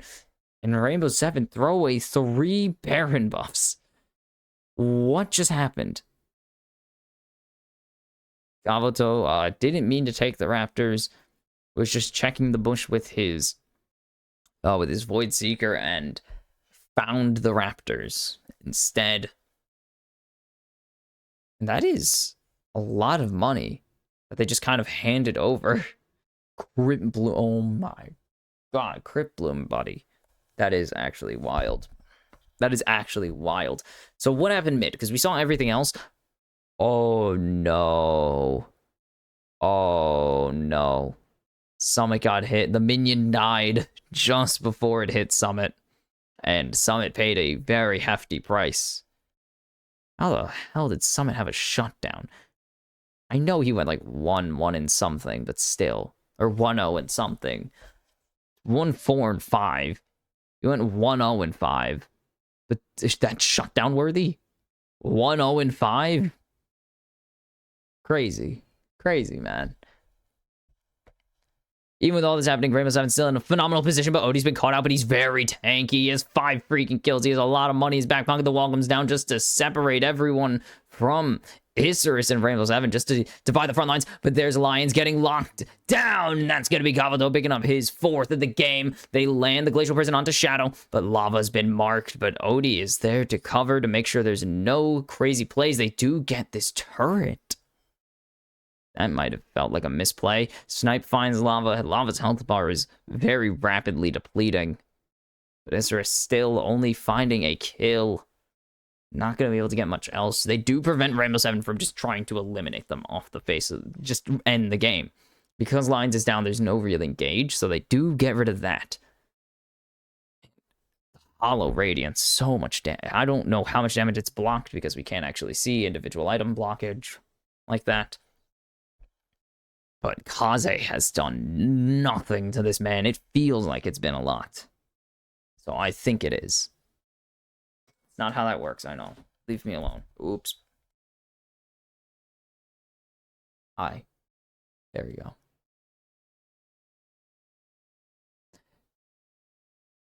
Elder, nothing's off for 2.5, but Elder and Baron are going to be on the map at the same time because of how Isurus, or how Rainbow 7 synced up the timers pretty much.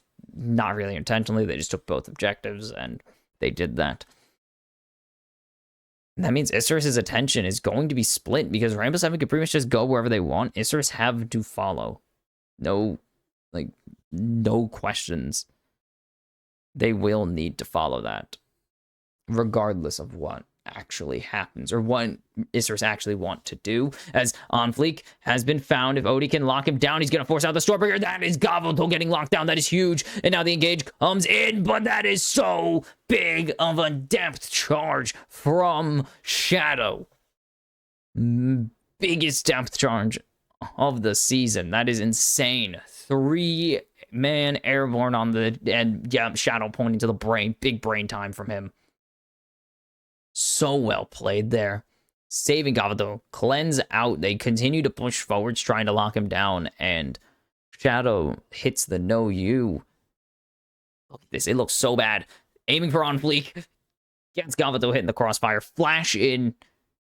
And then airborne sail. Boom. Big boom. Lions isn't tanky enough to tank all 5 members of Isurus. Doesn't matter how fed you are, you're not tanking all 5. And now Rainbow 7, a lot of gold surrender. There's still 5,000 ahead, though. There's still 5,000 ahead. But the gold lead that could have been on your Zeri is smaller than it has been. And that's not great.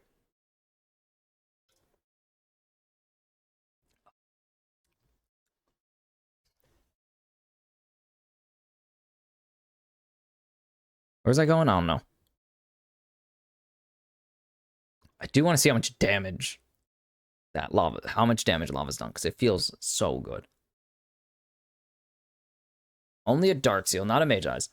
But he's still half an item ahead.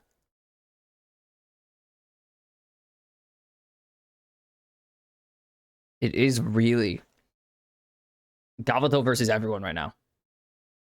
It feels like it's Gavato versus everyone, because it's going to be really hard. On Fleek, making this very difficult. He's been locked down by Summit, forced to Stormbringer to safety, but Lava's here to follow it up. Does he just dodge everything? On Fleek is a madman, dodges everything in the end, forced to only ulti away, but that is going to be such a good opening for Rainbow 7 to get onto the Baron. No, they're not going to. They're going to continue to push out this mid lane. As Summit, oh boy, that is a lot of damage. They're just starting to scout it out. They're rotating down to bot lane right now. They're mirroring Isurus's movement.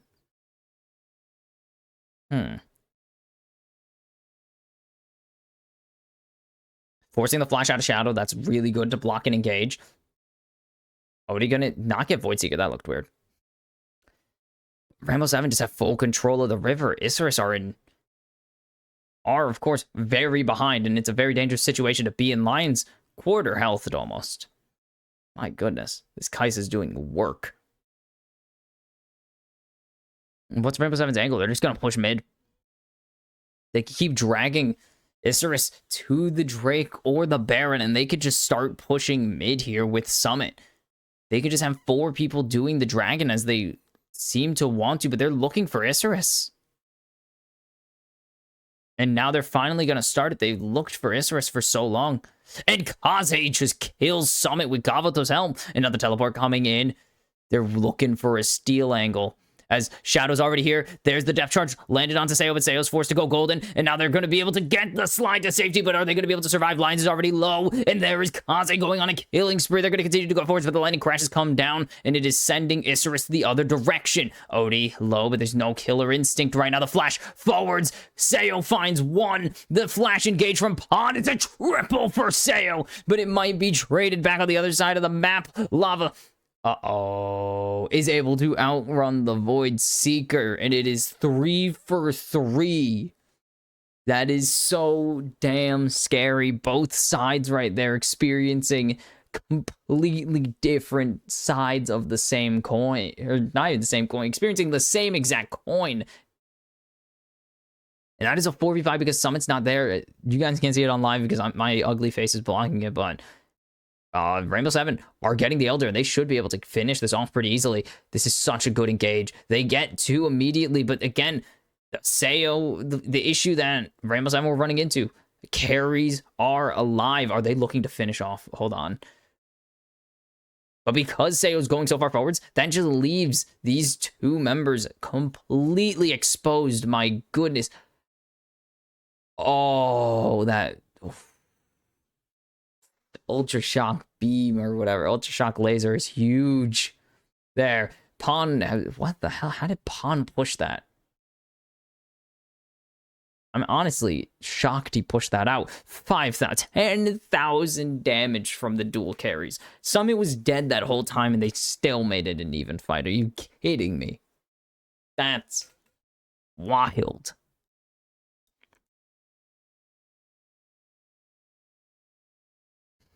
8, 1, and 7.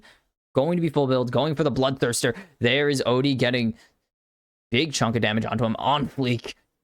Needs to be very careful. The Elder buff is here, and they can start the Baron. And the threat of the Elder is very dangerous right now. This is already being shredded.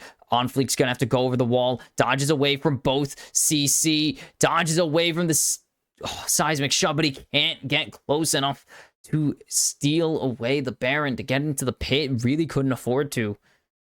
And Lion's quarter health.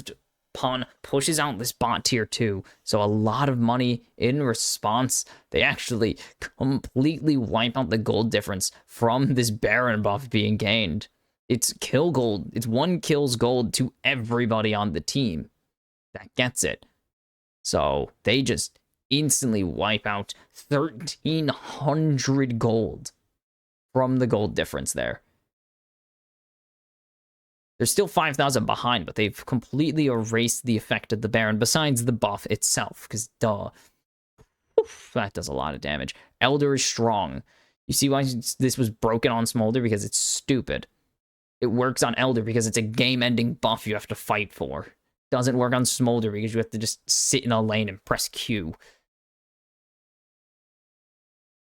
But now the health bars reduce significantly on Isurus for the next 5 seconds, actually. They really did waste a lot of time on that Baron, on that Elder. Oh my goodness, Kaze gets nuked. They wasted a lot of time on the Elder, but the Baron buff is still here. The minions are getting buffed up, and that's an inhibitor already gone from Rainbow Seven's bot, or from Isurus's bot lane. They're going to make it at least another tower, probably another inhibitor here as well, as they're going to get the mid inhib, and that is 5 minutes now. Isurus are on the defensive. Their base is exposed. Their Nexus turrets are starting to fall already. The first one's going down. They've done so well to fight back. A nice buffer there, but Gabato gets chunked by Summit. They need to find a relief. They need to find a moment of reprieve so they can fight this. It's just not happening right now. They've cleared out the waves. At least Pawn is just wasting time. But there's still these cannons, and these cannons are going to be pesky and land everything. But there's a flash engage from On Fleek, but it's going to be turned back onto Kaze. They're looking at Odie, and Odie's just not taking damage. He's going to get a double. Summit's going to match him, and Isurus can't keep the pressure up in game 2. And Rainbow 7 are going to tie up this series with a clean ace. 35 minutes in game 2. And it never felt like Rainbow 7 were in doubt of winning. Actually, there were plenty of doubts. My God. It was a very stressful situation, to say the least. Isurus had some moments, but he just never really got all together. Gavuto was in a great position to carry, but the damage was just... Odie was so damn tanky. They couldn't get rid of him. He locked down whoever he wanted, and it was not going to happen for them. They didn't... Kaze was just shut down as well for so long. Pawn really never got to ball out like he did the previous game. Never really became that issue that Rainbow 7 had to worry about dealing with. It really was just difficult to see where Rainbow 7 were going to fumble multiple times in a row. They fumbled the Elder, but they just came back and won it, so there was no fight for the Elder after the initial fight went even and everyone disengaged.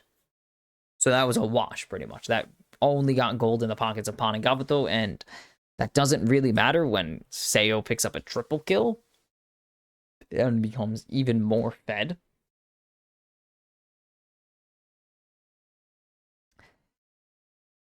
On Fleek played with the aggression he had last game, except he wasn't ahead, and if Volley isn't ahead, he can't play as aggressive as he was playing, because he was playing so far forwards. Some of them worked out. There were plays that worked beautifully, like the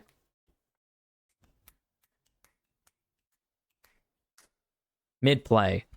Yes, when he got 6 and pretty much threatened to kill both. When he's trying to kill both Lava and Odie simultaneously, that was very well played. There were various moments where it was maybe the comeback was going to happen, and it didn't end up happening.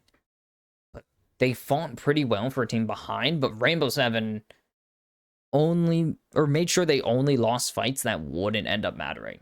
Again, Elder, when both sides get 3 kills before the Elder gets taken, it's a wash pretty much when you're left with no one with health. So they're not going to fight for the Elder a second time. They're not going to get anything out of it.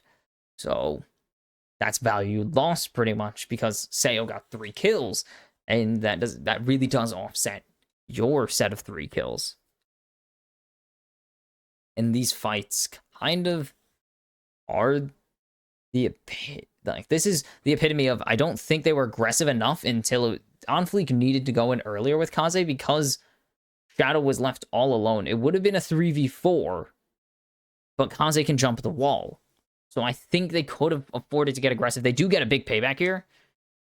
They do. Gabato gets a nice shutdown, and this is kind of what attributed to him being even with Seo, despite being way behind in kills for a while. This is another catch out. Pawn needs to just rotate out. Pawn doesn't know he's getting rotated on, but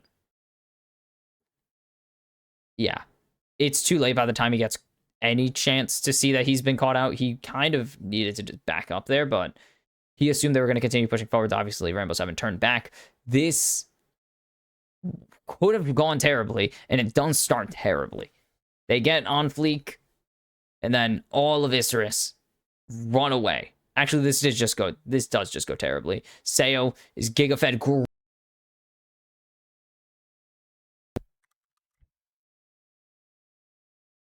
Yes. Kaze, oh my god, this play is brutal.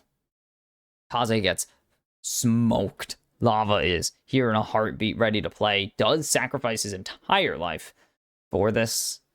I don't think there's any payback here. To say no, they do clap back here. That's right. Seo gets this one. And Seo gets 2 kills. Huge. Absolutely massive. Pawn forced to run away.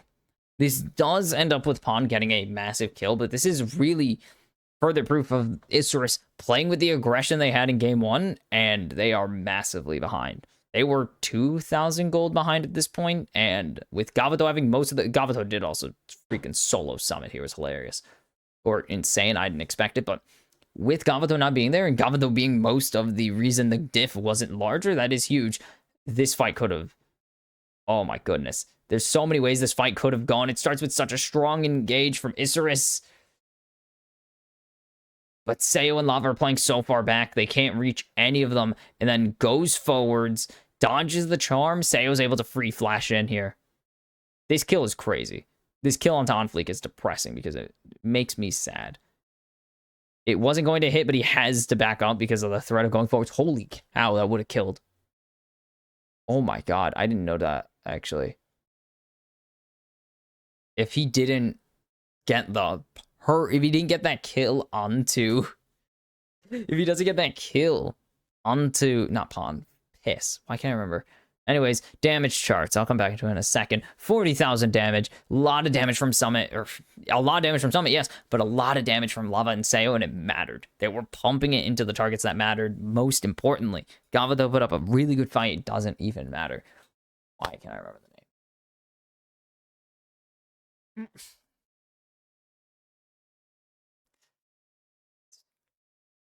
Not King, actually. They did replace him on Fleek.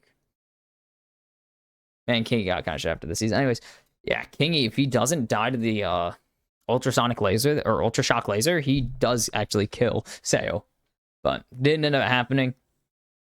The draft really did go in favor of Rainbow 7, it feels. They were able to go forwards, and I said they had the ability to lock down Seo. They never really got to use that ability to kill him, so it didn't really matter in the end. Seo survived way too long. Lava survived way too long. Summit was killed a lot. Lions and Summit died so much in this game, but didn't really matter. Doesn't matter how much they killed them because they always paid it back with Seo, Lava, and somehow Odie. That was a weird one. Seo, Lava, and Odie always were able to pay back the kills in kind and continue to stretch their advantage to the point where Rainbow 7 pretty much couldn't lose that game. As long as they stacked as 5 or even just as 4, Isurus could not win any fight. There's probably one fight they could have won if everything would have had to gone perfectly. That last fight could have worked if Gavato's health bar didn't get deleted by the side or by the unraveled earth. His health bar despawned, man. That was hilarious. Just absolutely wild that much damage was thrown out in that short of a time. Gabato really need to be the hero, and it didn't happen, and it's going to be Seo who picks up MVP for game number 2 as Rainbow Seven tie up this series, and he was the backbone of so many fights. And again, just going back to this Elder fight, Seo does so damn well here. Void Seeker, Charm, both dodged. There's nothing left they could throw. Dredge line hits. It's too late for Shadow to survive. He's trying to sacrifice for his team or stall until Kaze can fight. That's not going to happen. Kaze dies, survives this because of the Triumph stacks. Somehow. Miracle. But so well played by Rainbow Seven. And now they see themselves, even in this series. Ooh, that's 25 minutes. That's not what we want to do. Piss. All thrown around. But they are, even in this series, they have a very, very tangible way to grab the lead in the next game. But the next game matters so much because the winner of game 3 will be 1 win away from the final and 3 wins away from the championship and from booking a ticket to Korea. Or South Korea, I should clarify, because oh boy, are there 2 of them. To South Korea to compete against the best of the best. That is maybe more important than the LLA championship. It's not. The LLA championship is dope. Please win it. Please compete for it because it's awesome, and I want to see more teams compete for the LLA championship. Please let Leviathan do it. It would be really nice of them to do it. Anyways, game 3 after the break, and we will see who will be on match point and who will be on the receiving end of match point.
And we are back for game 3 after Rainbow 7 play a very, very nice game 2 led by the duo, or the trio, of a Sejuani, Sejuani, Zeri, and Ari Talia. My god, I can't remember anything, you know that?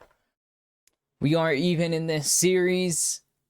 Knotted entering game 3, but the most important thing entering this game for Isris, they have side selection. They have the potential to trade wins still and win this series how they choose, or if they so choose, to follow a pattern as we are into the draft. Baby and Jace immediately banned away. Yeah. I don't like the Karma bans, mostly because I just don't like seeing Karma picked in this region. I don't think it works out enough. I don't think the teams play around Karma properly to justify picking it so often. It is 0-5 in playoffs. It is bad. It's been banned every other game, though. It's not winning, it is... Or if it's not losing games, it is not available. And that's going to be Rumble banned again. Okay, Isras even on the blue side want to get rid of that. Interesting. Very interesting, actually.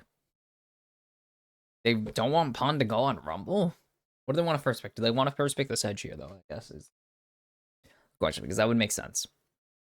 I can see it. As that is Kalista banned away, the obvious ban. You don't want to hand that over. Rainbow 7 did get the Kalista in game 5 against... Or in game 3? Against Estral, and they did not win that game. It is going to be the Sejuani first pick. Cool. Yep. Estral game 4 had the confidence to give over the Kalista and just put Rainbow 7 in the box. The forever box, that is. Sedge continues to win games in the playoffs, and that is absolutely amazing for specifically Sejuani players. No one else. People who really like watching Sedge, okay, I'm lying. I do. There is something about Sedge that actually is interesting to watch him pro play specifically. The ultis are cool, as that's Xayah, the first of the series. It's gonna be Xayah Rakan insta slam for Sayo Lions. Like most supports in this region, for some reason, they love Rakan more than most. They're really good at them. Like, really good at Rakan. Rakan is strong, yes, but I feel this is more Rakan than I'm used to seeing.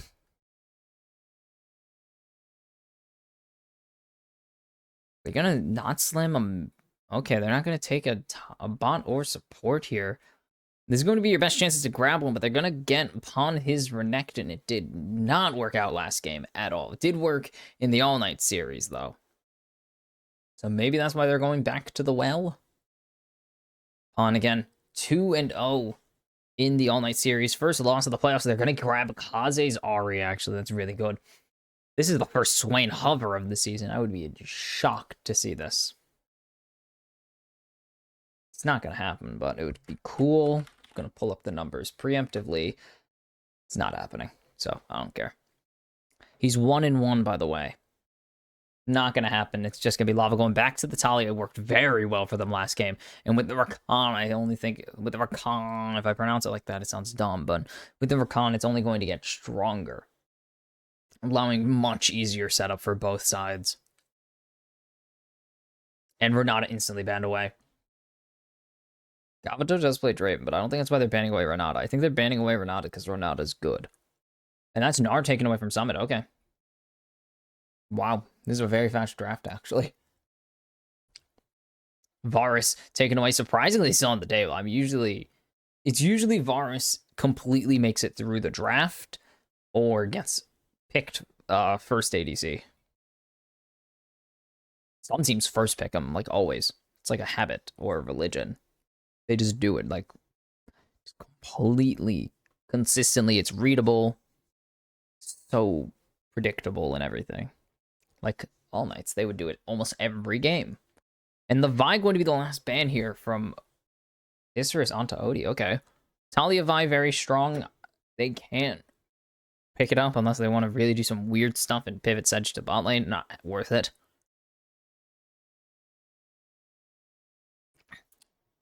I would have liked the Valkyrie, but Sedge is just way too strong. That's gonna be Cassante, so they're gonna blind. No, they don't have a blind left. That's right.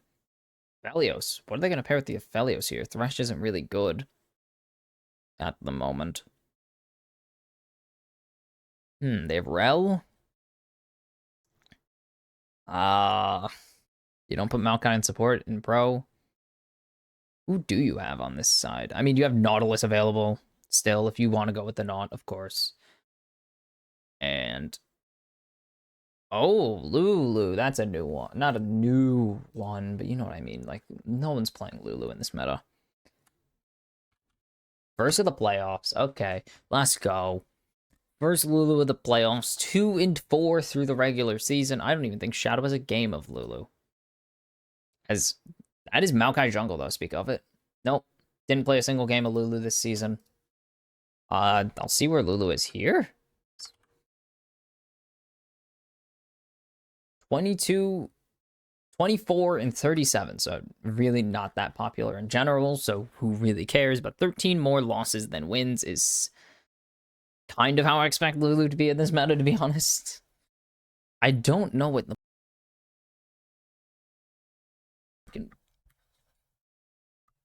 I don't know why this thing keeps unplugging, you know that? It's like not in there all the way. It's wobbly. It's annoying.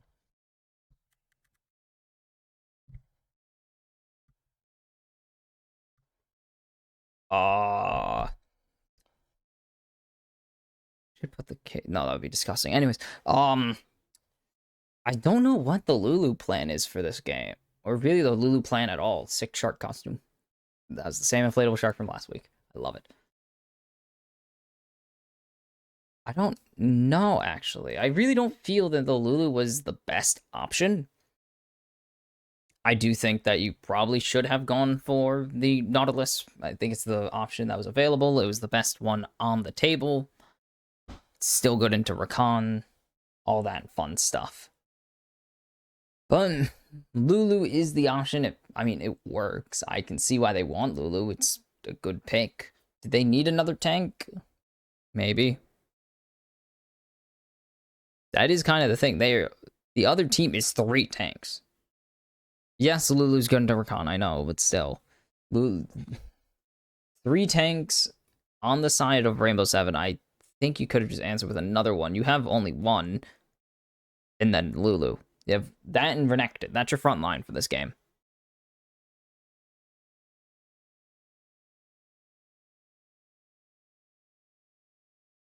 Summit does some damage, yes. Cassante does some damage. Maokai does a really solid amount of damage, but they're going to be really relying on Sayo and Lava here. And kind of the same with Isserus, but they have Pawn at least. I don't know. I'm not a huge fan of the Lulu pick. I think they could have went with another tank. Allow Pawn to free up his build a little bit more. Nothing crazy. Don't go Assassin or like full lethality Renekton, but it would have allowed him to probably orient his build a little bit more damage-wise. For a little bit more damage than needing to go... Well, actually, he doesn't even... He goes Sterix, which is a damage item. Come on, it's Sterix.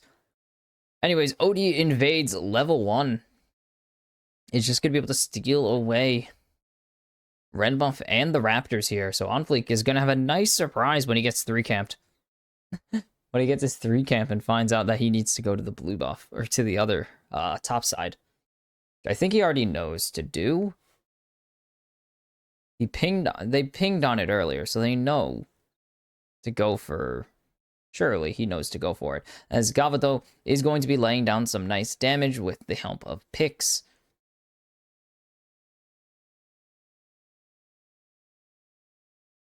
Let's have to see how this goes. They do get the push, so now the Q's available. Lava knows. Yeah, now they know they need to go for the other red side.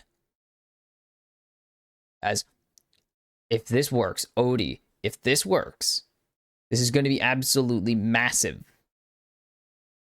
And there it is. Odie is going to knock Gavato in, but that's going to force the heal out from both sides immediately because Odie needs to get out of dodge. And Gavato going to grab the healing back, so it's actually a slightly negative... No, they still win. They get the ghost out of Gavato, I guess. Onfleek is waiting. He knows where Odie is. He's waiting. He's going to steal over this blue buff. He's going to steal away this blue buff if he can. Should be able to burst it down in time. He's going to drag it into bush here. So he's going to be unspotted if they even know what's going on. They know Odie is on his blue side right now. And Onfleek going to be spotted out. So they know to avoid pushing forwards if they are the Rainbow 7. If you are the Rainbow 7 bot lane. Top lane, K'Sante's getting pushed in. Who cares? K'Sante, Onfleek actually recovers perfectly. And he gets ahead by a singular Scuttle Crab. As there's Pawn laying into Summit. He can dodge away from the rest of the combo. He'd be in a great spot, but Summit is going to make him answer. Gets the Pathmaker Q3, so Pawn not going to be able to pick up that kill onto K'Sante, as is the common sentiment with K'Sante. How it normally goes. You're not killing K'Sante. As Onfleek is going to contest for the top scuttle here. Has Pawn on his side. There's the flash W coming in. Odie needs to find the right wall to flash through, but he won't. It's going to be first blood over to Pawn. And that is so well played by Isurus. Rainbow 7 go for the aggressive invade. They go for the early gank on the bot lane, and it just does not pay off. They get punished so hard. Just such a strong response there from Onfleek. Steals the enemy blue buff to even out the camps. Gets the bot scuttle, gets the top scuttle, and gets his top laner first blood in a matchup that he really does want to get out ahead in. Just everything going right for Pawn specifically. And Odie. Or not Odie, and Onfleek. Onfleek having a good start to the game after a very iffy previous game. Continue to only play Freljordians, though. Third Freljordian game today. Great flash in immediately.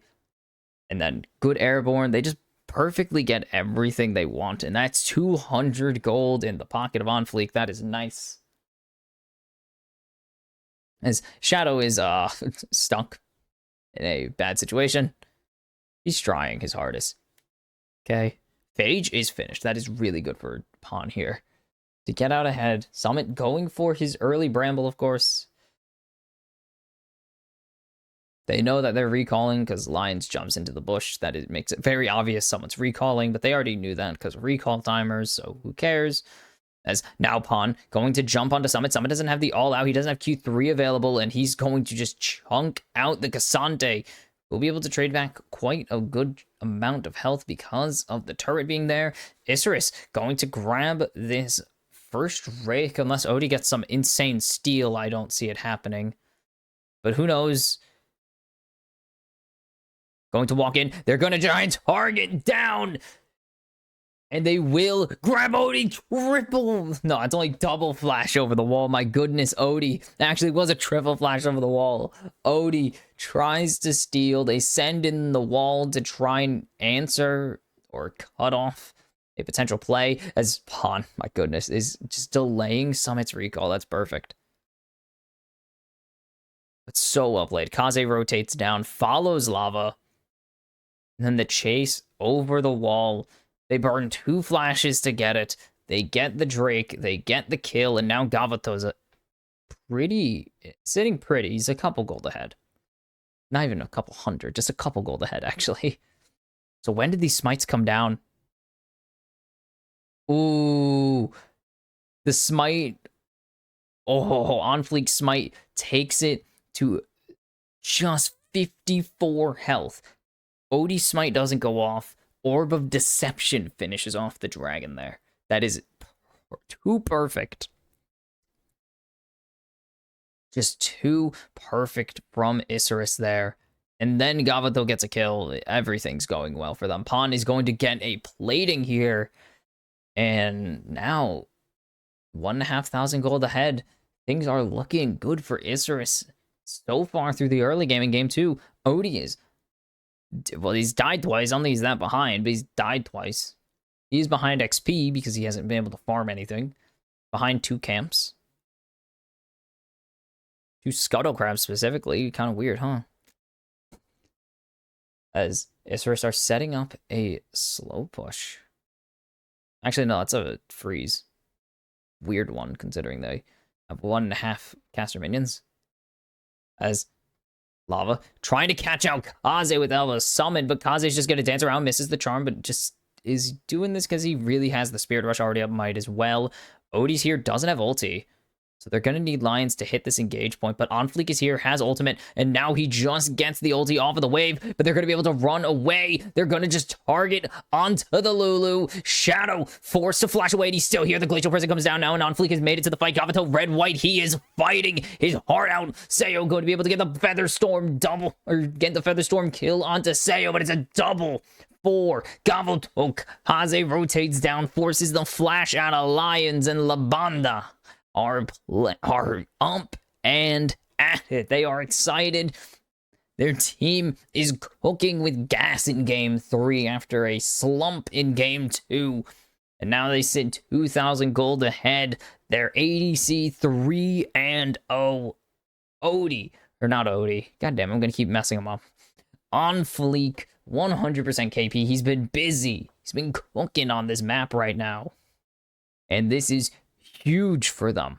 Advantage in every lane. They answer this so perfectly. They send in the ulti. They see it. Are you kidding me? That's so perfect. Doesn't even need to flash. Shadow flashes out. Great Glacial Prison. Plays a bit too close.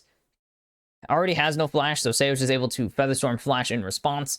And then Sayo gets one in response, a 2-for-1, but Lion's forced to flash as well, so that's his engage gone, and Isurus just win that fight outright, and now Lion's locked down, continuing to just get the beatdown. They've rotated everybody down to get a plating, a singular plate for Sayo. They've done everything to get 67 gold between him and Lava, which is crazy.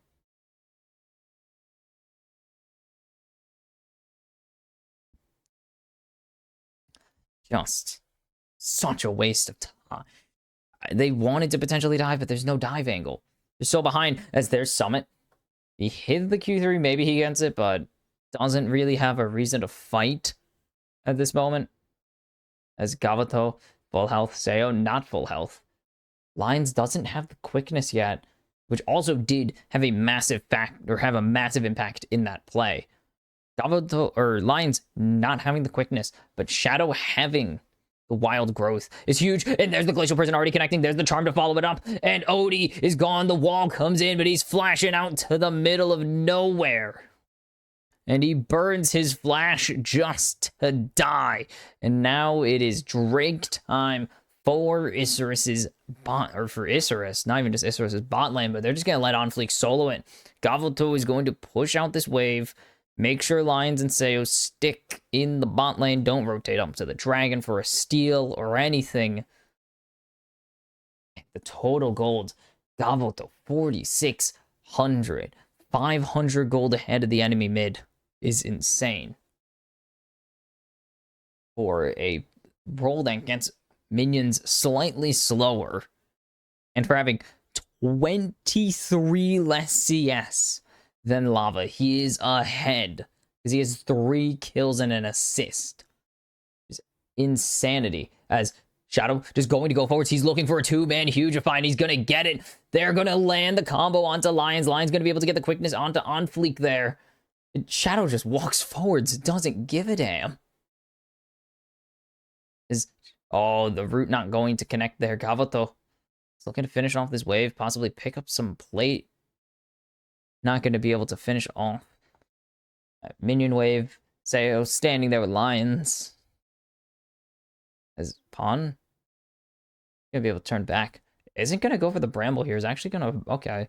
Sorry, I just saw Summon didn't go for Bramble. I thought he would at least go for the Bramble Vest. You know, get that done, but no. Not even. As he's being chased into the river by Pawn. And he's positioning specifically to not allow Summon to all out him over the wall and into his own jungle. Into the enemy jungle, I should say. That is really well played, actually. I'm kind of impressed as they are trying to catch out Gavuto and Shadow, they're only going to get the Flash and Ghost out instead. And now Gavuto is laying in so much right there onto Lions. As Onfleek is here to find Odie, going to land the stun. Onfleek still has ultimate, though, and that is kind of the big deal. There is no CC from Rainbow Seven. I don't see a dive angle, though. Odie, Lions are both here to eat a Glacial Prison and damage. Sayo has Feather Storm. There's no way you go for this. It's not worth it. As Onfleek just has every single sapling jumping onto him. Gavuto's just trying to clear out these waves and back. One's out. He has the Shiv finished. As now Onfleek, unspotted, not going to land the Glacial Prison onto Sayo. Sayo going to Feather Storm perfectly. Onfleek going to get the Feather Storm out. That is a much more valuable cooldown. A much more valuable cooldown than anything else, than anything on Isurus. Any individual spell pales in comparison to the value that Sayo has on that Feather Storm. As Lava is dealing a lot of damage to Kaze, but Kaze is able to walk away to safety. He just wants to finish off this wave and recall. Gavuto pushes in the bot wave, finally gets it. Has Static Shiv already finished. Same with Sayo, 114 CS. No slouch. I mean, I guess he is a slouch in farming, considering that everyone else is crushing him in CS.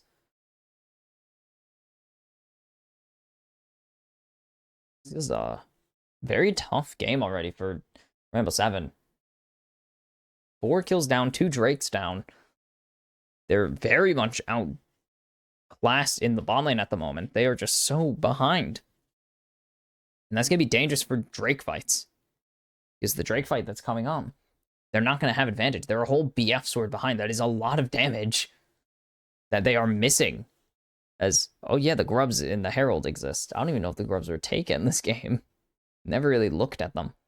Summit has taken over the bot lane. Didn't teleport down there, no. Herald being taken by Onfleek. Rainbow Seven can answer this. They have Nature's Grasp. They have the wall. They have the quickness. The only thing they don't have is their ADC's ultimate, but that's not that big of a deal. So, not going to be able to contest it. Gavuto just puts down a single turret to get rid of the white gun, to get rid of Crescendum, and that is it. That is kind of crazy. First turret does fall for Summit, as there's Shadow getting locked down, and that's Lava getting hit with the Glacial Prison, but a great Nature's Grasp to make sure everybody is locked down and preventing this from turning into a potential massacre on the side of Isurus. So they get the first turret. They get a lot of the mid-tier one as well. They stop any crazy engage. They get the Glacial Prison out. Moonlight Vigil's gone. This is huge. They do give up the top tier one, but that's not the end of the world. Drake is kind of just going to be a crapshoot. It's going to be up in the air. Both sides have a really good chance of getting this. Will be Isurus making the first move to it. Summit is down here. Pawn has teleport. Kaze has teleport, so Kaze not going to need it. Actually, he might be able to just take it back, grab a little bit, and teleport back in if he needs to, but he doesn't have anything, apparently. And he's just going to start this Drake.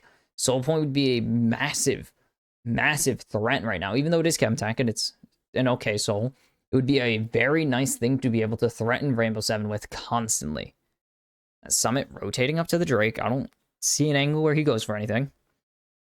Odie's here as well, but the rest of Isurus are, so don't. Oh, big blast cones. Again, we did have big blast cones earlier, didn't we? Probably, I don't remember. Alright, recall for Gavuto. What does Gavuto buy? Pickaxe. Damn, I thought he might have a finished item. Summit spotted out by the ward in that, just that little brush. I don't even know what all the brushes are called. That's Bop Brush, I guess.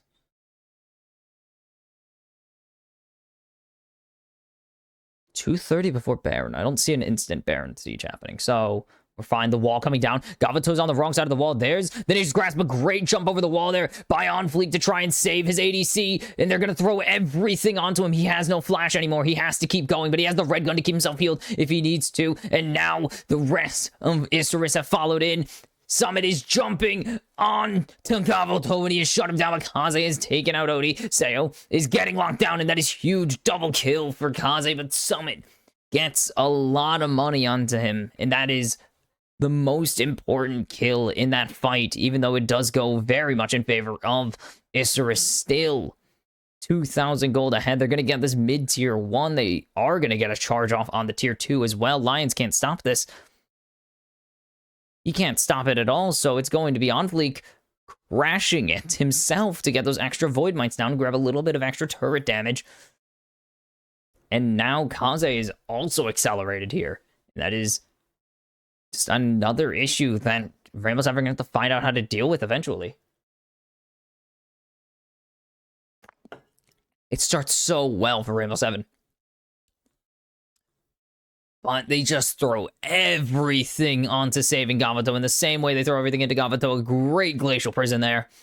Just denied that extra bit of damage that could have been the end.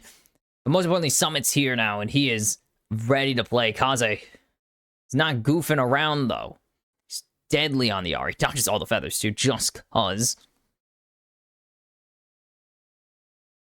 Just because he can. Isurus, 3,000 gold. Ahead, Onfleek has finished the Abyssal Mask. Talia is an issue no more. And Kaze is going to love that. He's going to love that he's also getting some extra damage off of it as well. Ooh. It's playable.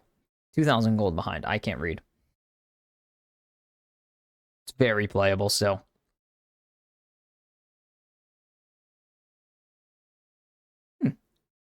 He's still going to go for the very aggressive build. Eclipse is just good.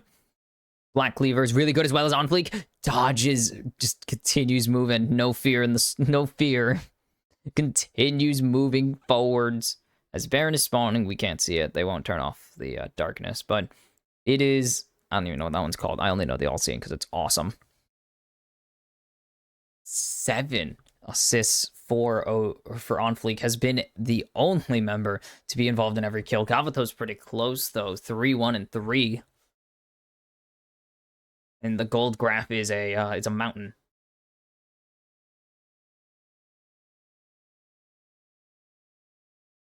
And Soul Point in a minute and a half. There's no way the Baron's getting taken anytime soon. These teams are going to start jockeying. Oh, excuse me. Start jockeying for position. No one has teleport. Summit has teleport, so Summit's actually probably going to be the one to answer top lane. Unless they want to get him bottom push, because he can respond very easily to pawn. Isurus are just going to have someone in top lane to keep pushing these waves out. Just to draw some pressure. Pretty standard, boring things. Onfleek is just going to tank that, sacrifice his passive just to get rid of that. And it has that. To follow it up, Kaze has Leandries. Faster than Lava has Leandries.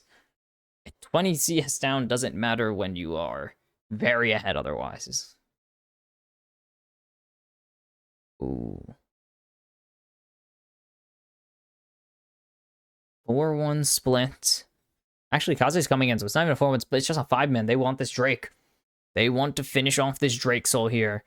And they're going to start pushing for it. Pushing out mid lane. They're watching behind them. Summit has teleport if he wants to get into the fight. You can see the ward right at the entrance to the jungle. Gives them good vision. And there's a flank ward right there. He's going to back. He's teleporting in. Surely. He's standing still. He is teleporting in a moment. Hollow Radiance and Iceborne Gauntlet. And here comes the teleport. I think they are able to see it. Yeah, they were able to see it. As they've locked him down. If they could keep layering this CC, it would be really hard for him to go forwards. They just need to stop him from all-outing someone. There's the stun coming through. The Glacial Prison still in hand, and with Summit at half health, he's in a very dangerous position, because if he goes all out, he could be all-outing to his doom. As that's everyone on Rainbow Seven spotted out. Pawn unspotted. But Lava's coming in. They've split up. Isurus' current team, or current layout.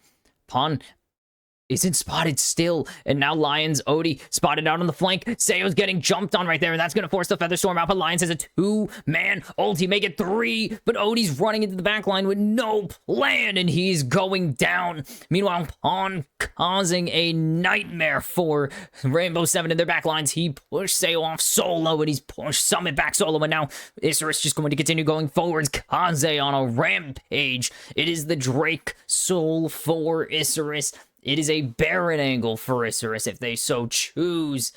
And this is what Isurus have been waiting for.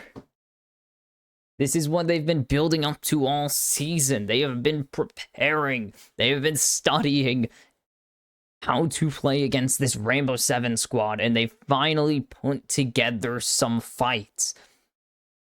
And it starts because of the lack of vision. They don't spot out Pawn while he's hiding in bush. They don't spot him out while they're rotating. He just knows to walk out. And because of that, Seo's here. So Pawn actually does go a little early. But even then, it doesn't matter. Seo lands the root, but it doesn't matter if he lands the Blade Caller because Summit all outs him. Meanwhile, all this is happening. Lions and Odie are trying to engage on the back line. Lions finds 3. And Lava's putting in some decent damage, but Odie's already dead. Odie tries to go in, and he jumps onto a low-health Sejuani, which isn't very meaningful because it's a low-health Sejuani, which is still very tanky. The Lava was just not able to continue going forwards. It was just great positioning there from Montpellier, and now they've jumped onto Summit. They are trying to burn him down before he can get anything. There's the Polymorph. He's trying to land the all-out. He will get it, but it's Kaze going unstoppable. 5-0-2 in this game. He continues to be a menace on the Ahri this season. In the playoffs specifically, showing up huge. Azir's banned. No issues at all for this man. He is playing a great series of Ahri. He's put together 4 Ahri games now where he's played insanely well.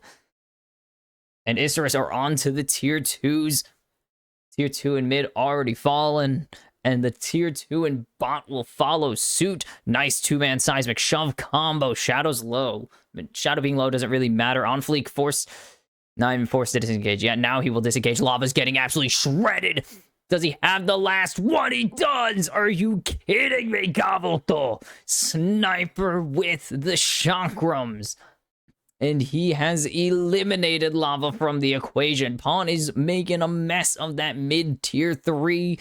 And there's a 4-man push on this tier 3 and bot lane. Lion's trying to engage. He will eventually be able to get off the combo, but he will give his life to Kaze 4. And that's 1 for Gavelto. Going on a killing spree. The turret will fall. It will be the fall of Rainbow 7 in this game.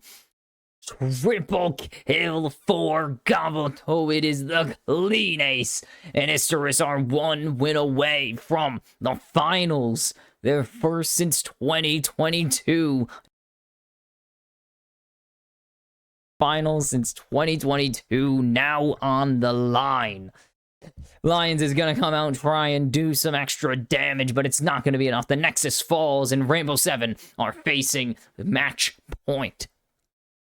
And they're facing elimination off of a pair of beautiful games from Isurus and a pair of beautiful games from On Fleek specifically. He's been playing so well in these games. He had a good game. He had a great game 1 on the Volibear. Fell off a little, still did a lot on the volley, but just wasn't enough.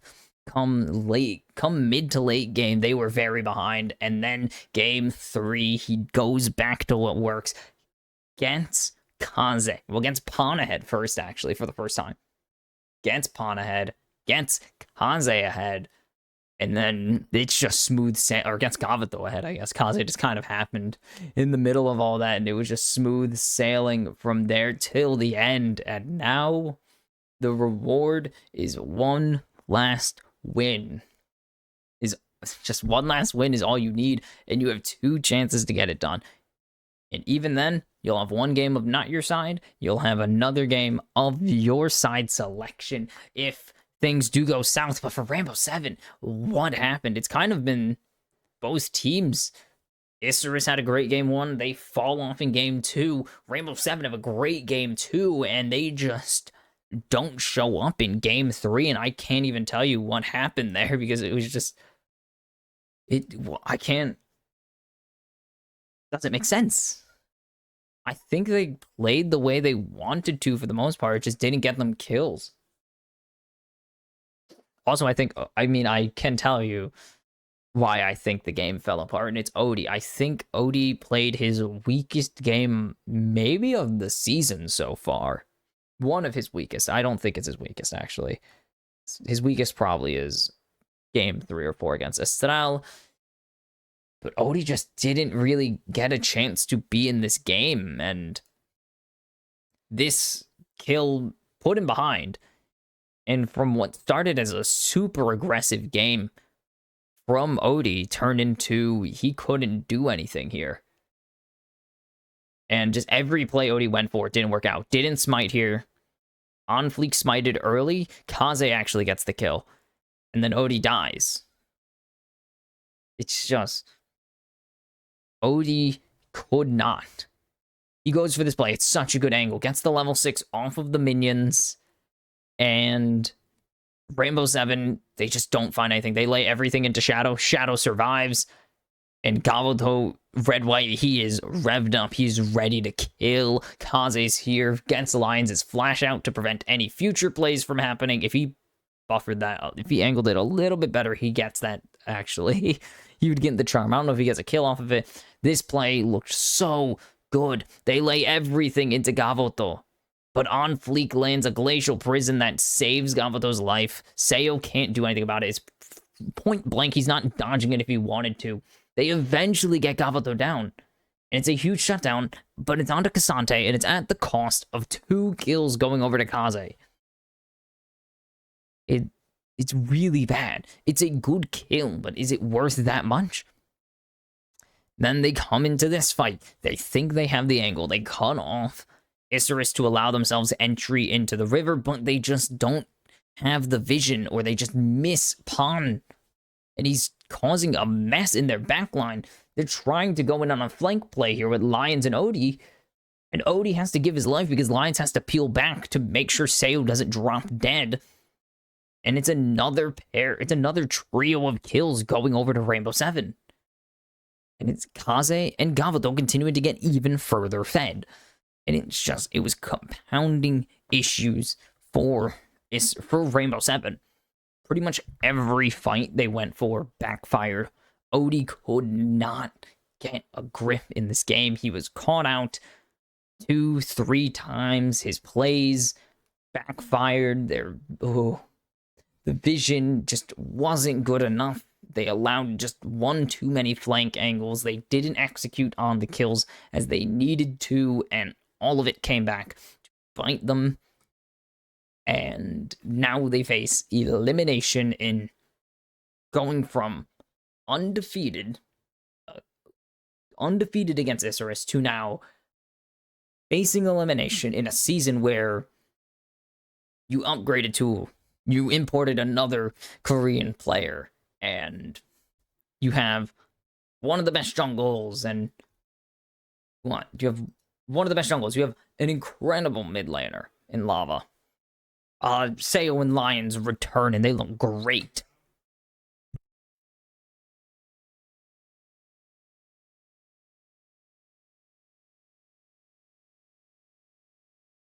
Anyways, it's like all this is looking so good. You almost beat Estral. You go completely undefeated the rest of the season, including 2-0 SRS again. And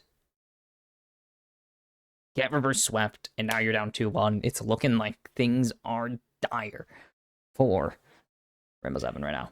And it's not the best angle. You gotta win back-to-back.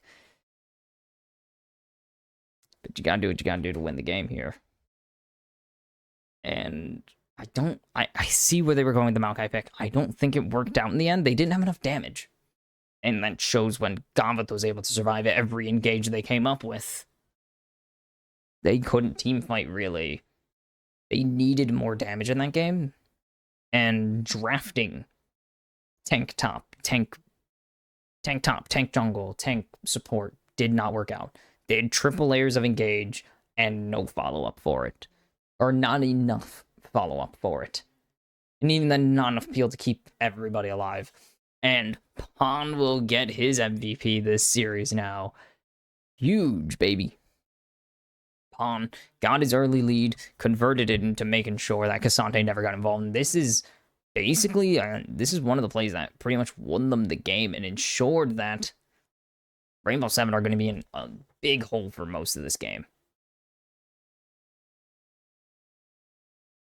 Almost solos Seo here.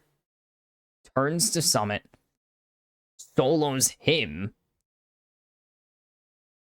Has Lions on him as well. Like, just everything going wrong for Rainbow Seven in this play, as Lions is just shredding 3 people out of the fight. Like, how does he send 3? He pushes 3 people out of the fight by himself. 1 crocodile against all of Rainbow Seven apparently isn't enough to stop Renekton from shredding teams to bits. And now Isurus 1 win away from the final. And just 4 wins away from reclaiming the glory they haven't had in quite a while now. And so it's game 3 time, or it's game 4 time. For Rainbow Seven, it is time to figure out what the answer is going to be. What's your response? How are you going to come back into this game? Prepared to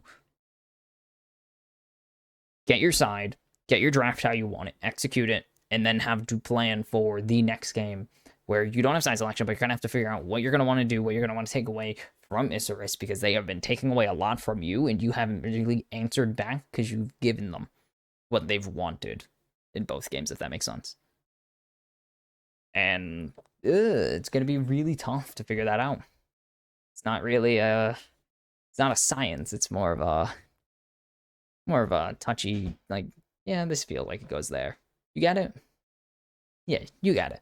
It's not a science. It's very inexact, and it's going to revolve around Sejuani, probably. It is probably going to revolve around them getting Sejuani first. I didn't hate the Xayah. Could have worked. Just didn't have... It's really the damage. I think the damage was the issue. When the enemy has a Lulu, you really need damage, and they didn't have enough of it. I think they could have gone... Jace and Gnar were banned, so what do you answer to that? Maybe Aatrox, if you really think you could take it, but yeah. I can't see an angle where they get it. So, we go to potentially one last break. Will Isurus close this series out and punch their ticket to the final on Saturday, or will Rainbow Seven battle back and bring us to Silver Scrapes? I will see you for game number 4.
Let's go. Welcome back for game number 4, potentially the last of the season or of the split for Rainbow 7, as Isurus lead 2-1 after another strong showing in game number 3.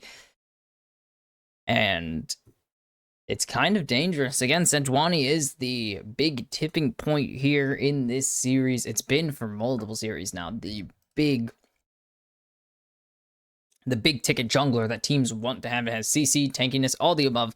The things you want a jungler that aren't damage, and by that I mean Lee Sin. Smash. Anyways. Renekton going to be banned away from Pawn. Now 3-1 on the champion in the playoffs. He's having a good showing on it in the postseason, and it's being respected by Rainbow 7. And Kaze going to be respected on the Ahri. 3-0 in the series so far for Ahri. I believe. We could check that. Won game 1, lost game 2. That's right. Kaze played it again. I thought it was Lava that got it.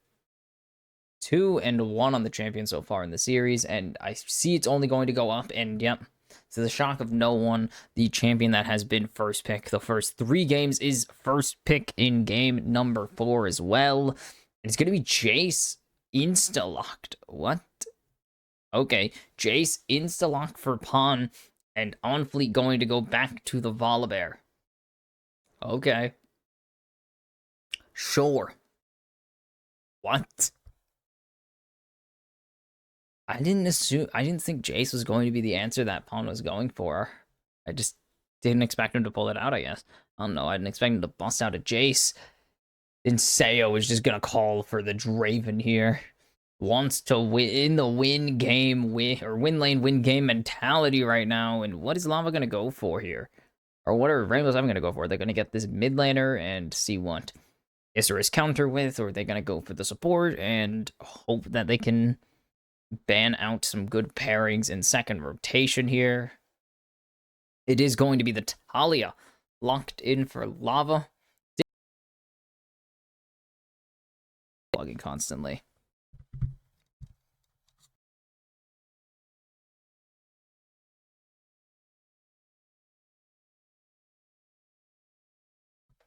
We'll find out.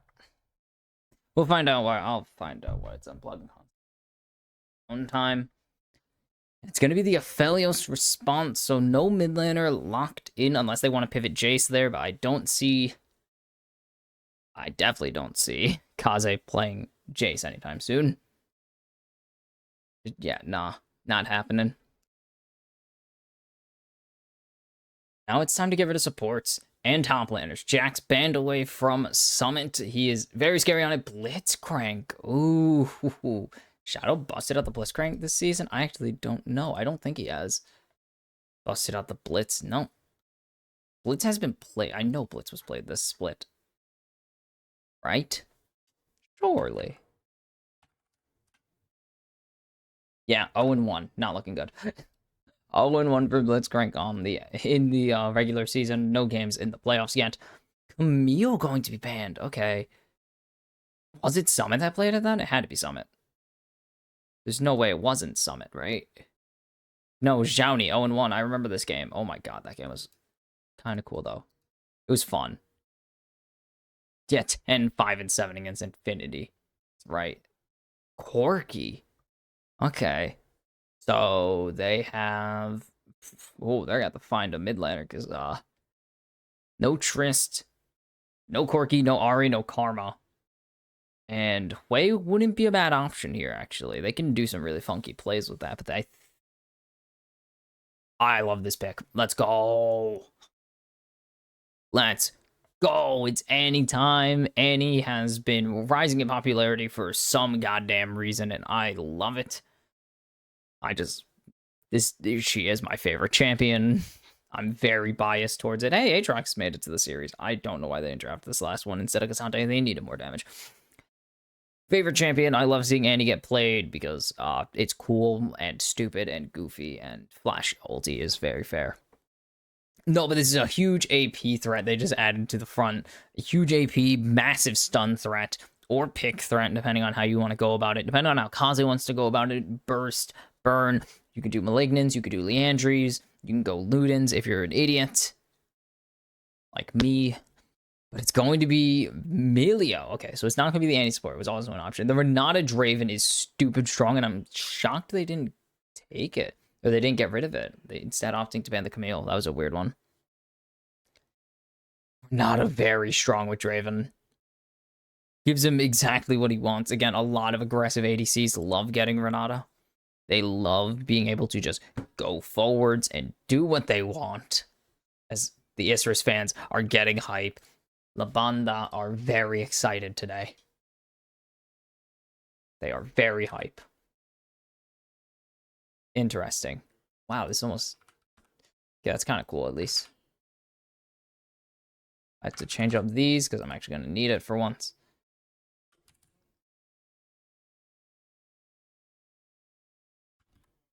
There we go. Cool. All that is changed, and it is time... Just about time for game number 4. La Banda are going absolutely crazy. Jamming out. As that is a sick sword. I want that. Someone has a rainbow sword and I want that. But the Rainbow 7 fans, LaGuardia, will also stand tall with their team. And, oh my goodness, chant arguments are awesome. Just going back and forth with each other, yelling... But we are on to the Rift for Game 4. It is do or die time for Rainbow 7. Any mistake can be the last one you make in the season as you watch your rival go to the finals.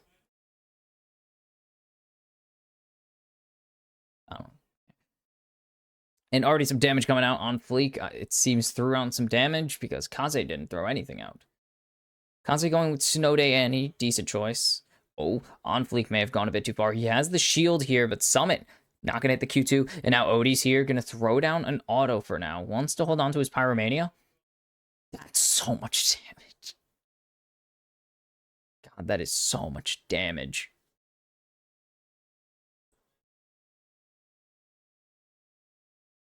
That thing is crazy.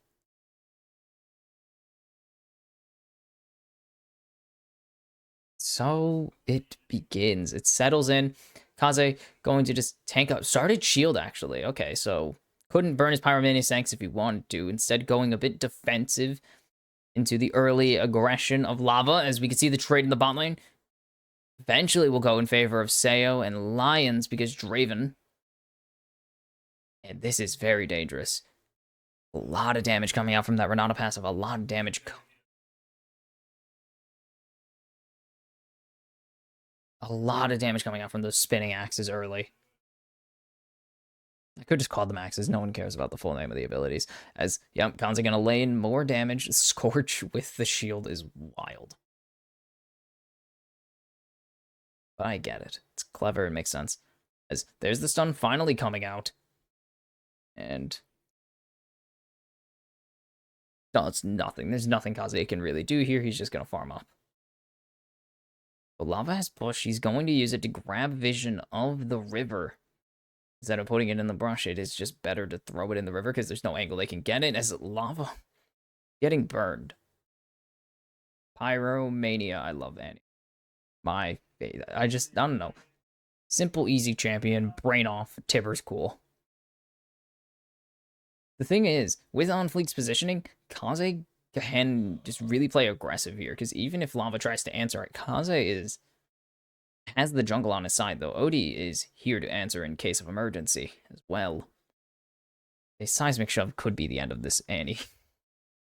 Could see the death of a child, of a pyromaniacal 11-year-old, if there's a misstep here, but Odie has walked into Isris's jungle. I don't know if he's spotted. They know something's up, and now they know he's here.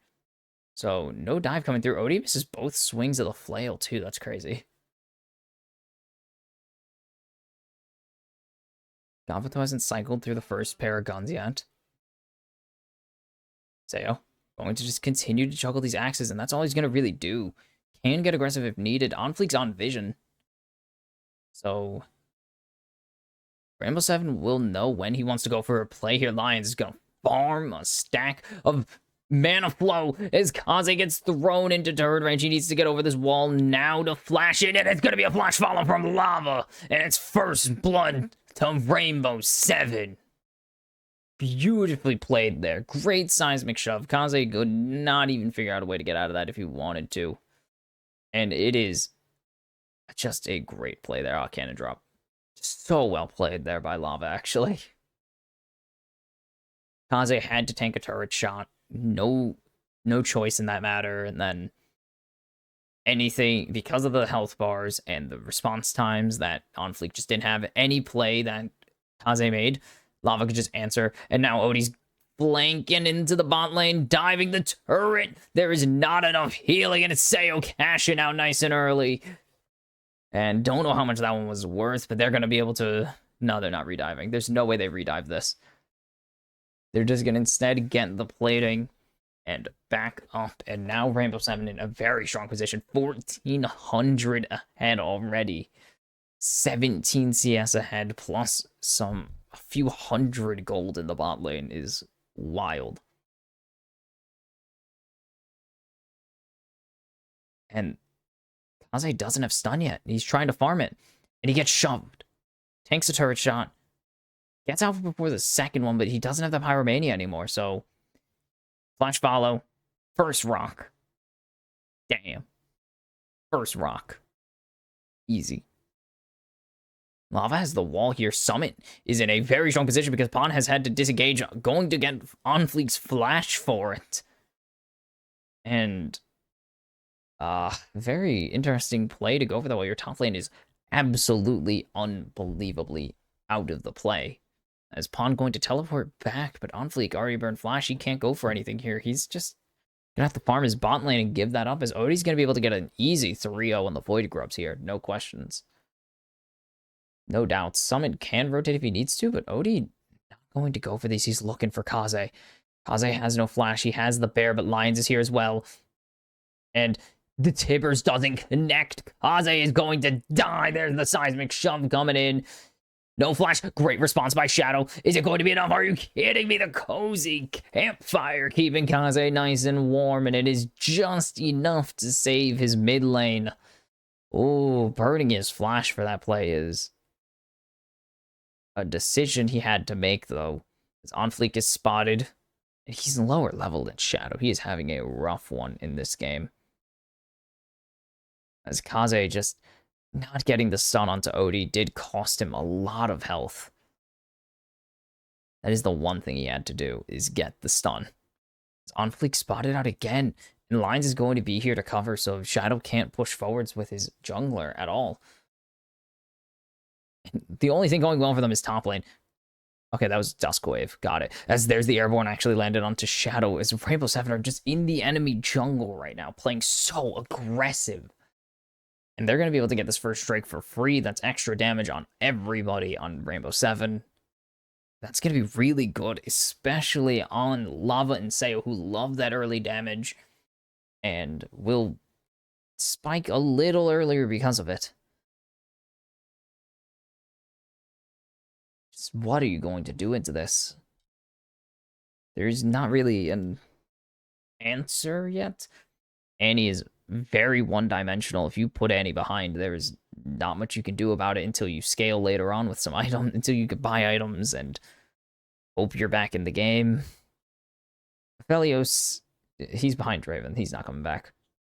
There's no angle for him to come back in this game. He is locked behind a Draven. He's zoned off from all sorts of CS. What? Okay, that he's locked off of all CS. It's just not playable. They're really going to need Onfleek to ball out here, and that's just... that just hasn't happened, sadly, for them. As Lava's looking for a rotation down, they are looking to punish Gavoto. Instead, just going to clear out this vision. Shadow doesn't see him. That was a turret, not a ward. And so now there's Odie getting locked down. Going to be able to jump away. He's stunned again by Onfleek, but they can't chase this right now as the wall comes down. It's only Tibbers burned, but they can't chase at all if they wanted to. Gavato trying to get something back, but Duskwave Crescendum isn't the best pairing to go at it. And Seo is not even forced to flash. His pawn is just completely dead here. Summit weaving those autos in beautifully. Solo Bolo in the top lane, and it is all Rainbow 7 in game 4 so far. And unless there is some crazy play that SRS have in their back pocket, we've seen some of their comeback plays work, but otherwise nothing. This pawn gets smoked by Summit here. Gets the Q2, gets the chains, gets the Q3, and then has Umbral Dash to finish the job. Nothing Pawn can do there after he burned his front flip and knockback. He needed to hold knockback, but he really didn't have time to run away from the chains. There's just so many things going wrong on the side of Isurus right now, and it's really hard to really put it into words how screwed they are in this game. As On Fleek is getting stunned up. Pawn is here, but Lava's also here to respond, and Lava's very strong right now. Smite doesn't go in favor of Rainbow 7. What? Okay. I'm impressed that On Fleek got that, considering Odie has upgraded Smite and could kill at 300 health higher than him, but whatever. Kaze really needs to get back into this game. He needs to find a way to get the stun. Lava has flash to respond, so don't do that. Don't just go for a stupid flash stun play if you aren't planning to get flash and response and not get anything else out of it. Lava also has the Merc Dread, so the stun won't last quite as long. It's just going to be really hard to lock down Lava at this point with how far behind Kaze is, how weak he is. Finally, these Void Guards are being taken. Odie took one and took no other ones. And yep, there's On Fleek getting his Raptors during all that. I don't blame him for not going for anything. Look at his top lane and look at mid lane. There's no push. There's no chance. Odie's coming over the wall, and Pawn's been spotted, or Pawn has spotted him out. That's a lot of gold diff. Holy cow, 1300. 73 CS. Oh my god. Gavato's being put in the torture chamber right now. Pawn is almost an entire 2 levels behind Summit right now. That is crazy. That's a chain. This is insane. I didn't notice the freaking comment Aatrox because we didn't get to see the runes because we were busy. LaGuardia, they are very excited to see what their team is cooking in this game 4. They are cooking with gas right now, it seems. So, good for them. No, but seriously, Summit's almost 2 levels ahead right now. Gavato is 30 CS behind almost. What is going on here? This is crazy. Is Lava just gonna shove away the wave? Kaze can't do anything to answer. It's just such a lost situation as Pawn is getting jumped on again. He's trying to stall to go and bring On Fleek in. It's gonna be flash away. There's the Stormbringer down though.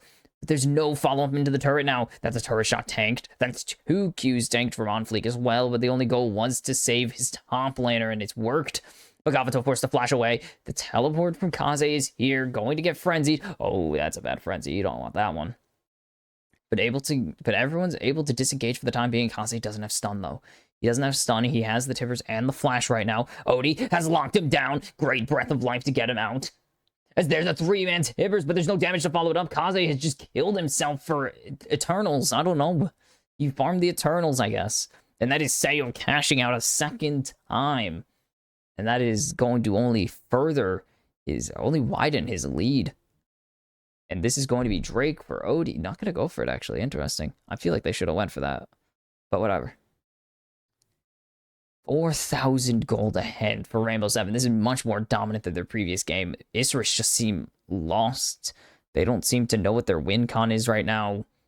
They don't really have an angle back into the game. Draven's fed. Lava's ahead. Summit's ahead. On Fleek just can't get anything going. Kaze tried to find a play, but just goes way too far and dies for it. It's just really, really hard to see the angle that Isras are looking for. They seem to be on separate pages of very different books as well, so we'll see if they can pull it back, but I don't see it. As the lanes have swapped, mid and bot have switched out. Kabuto 30 CS behind still. This is brutal. Sayo has 2 items. Kabuto's finishing his static shift still. It is just, there's no other way to put it besides holy. Like, holy. This is a beatdown of unbelievable proportions.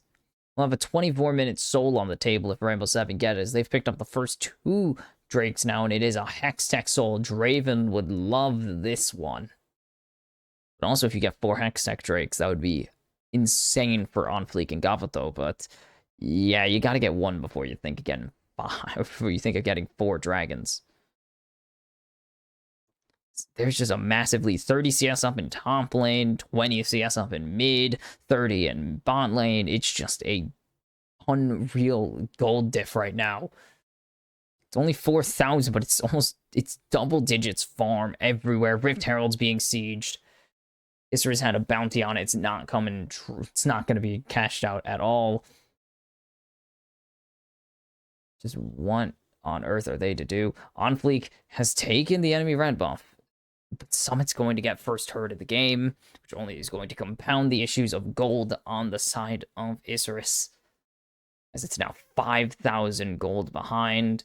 They're trying to siege this bot turret, but Kaze just doesn't have any AD, so he can't.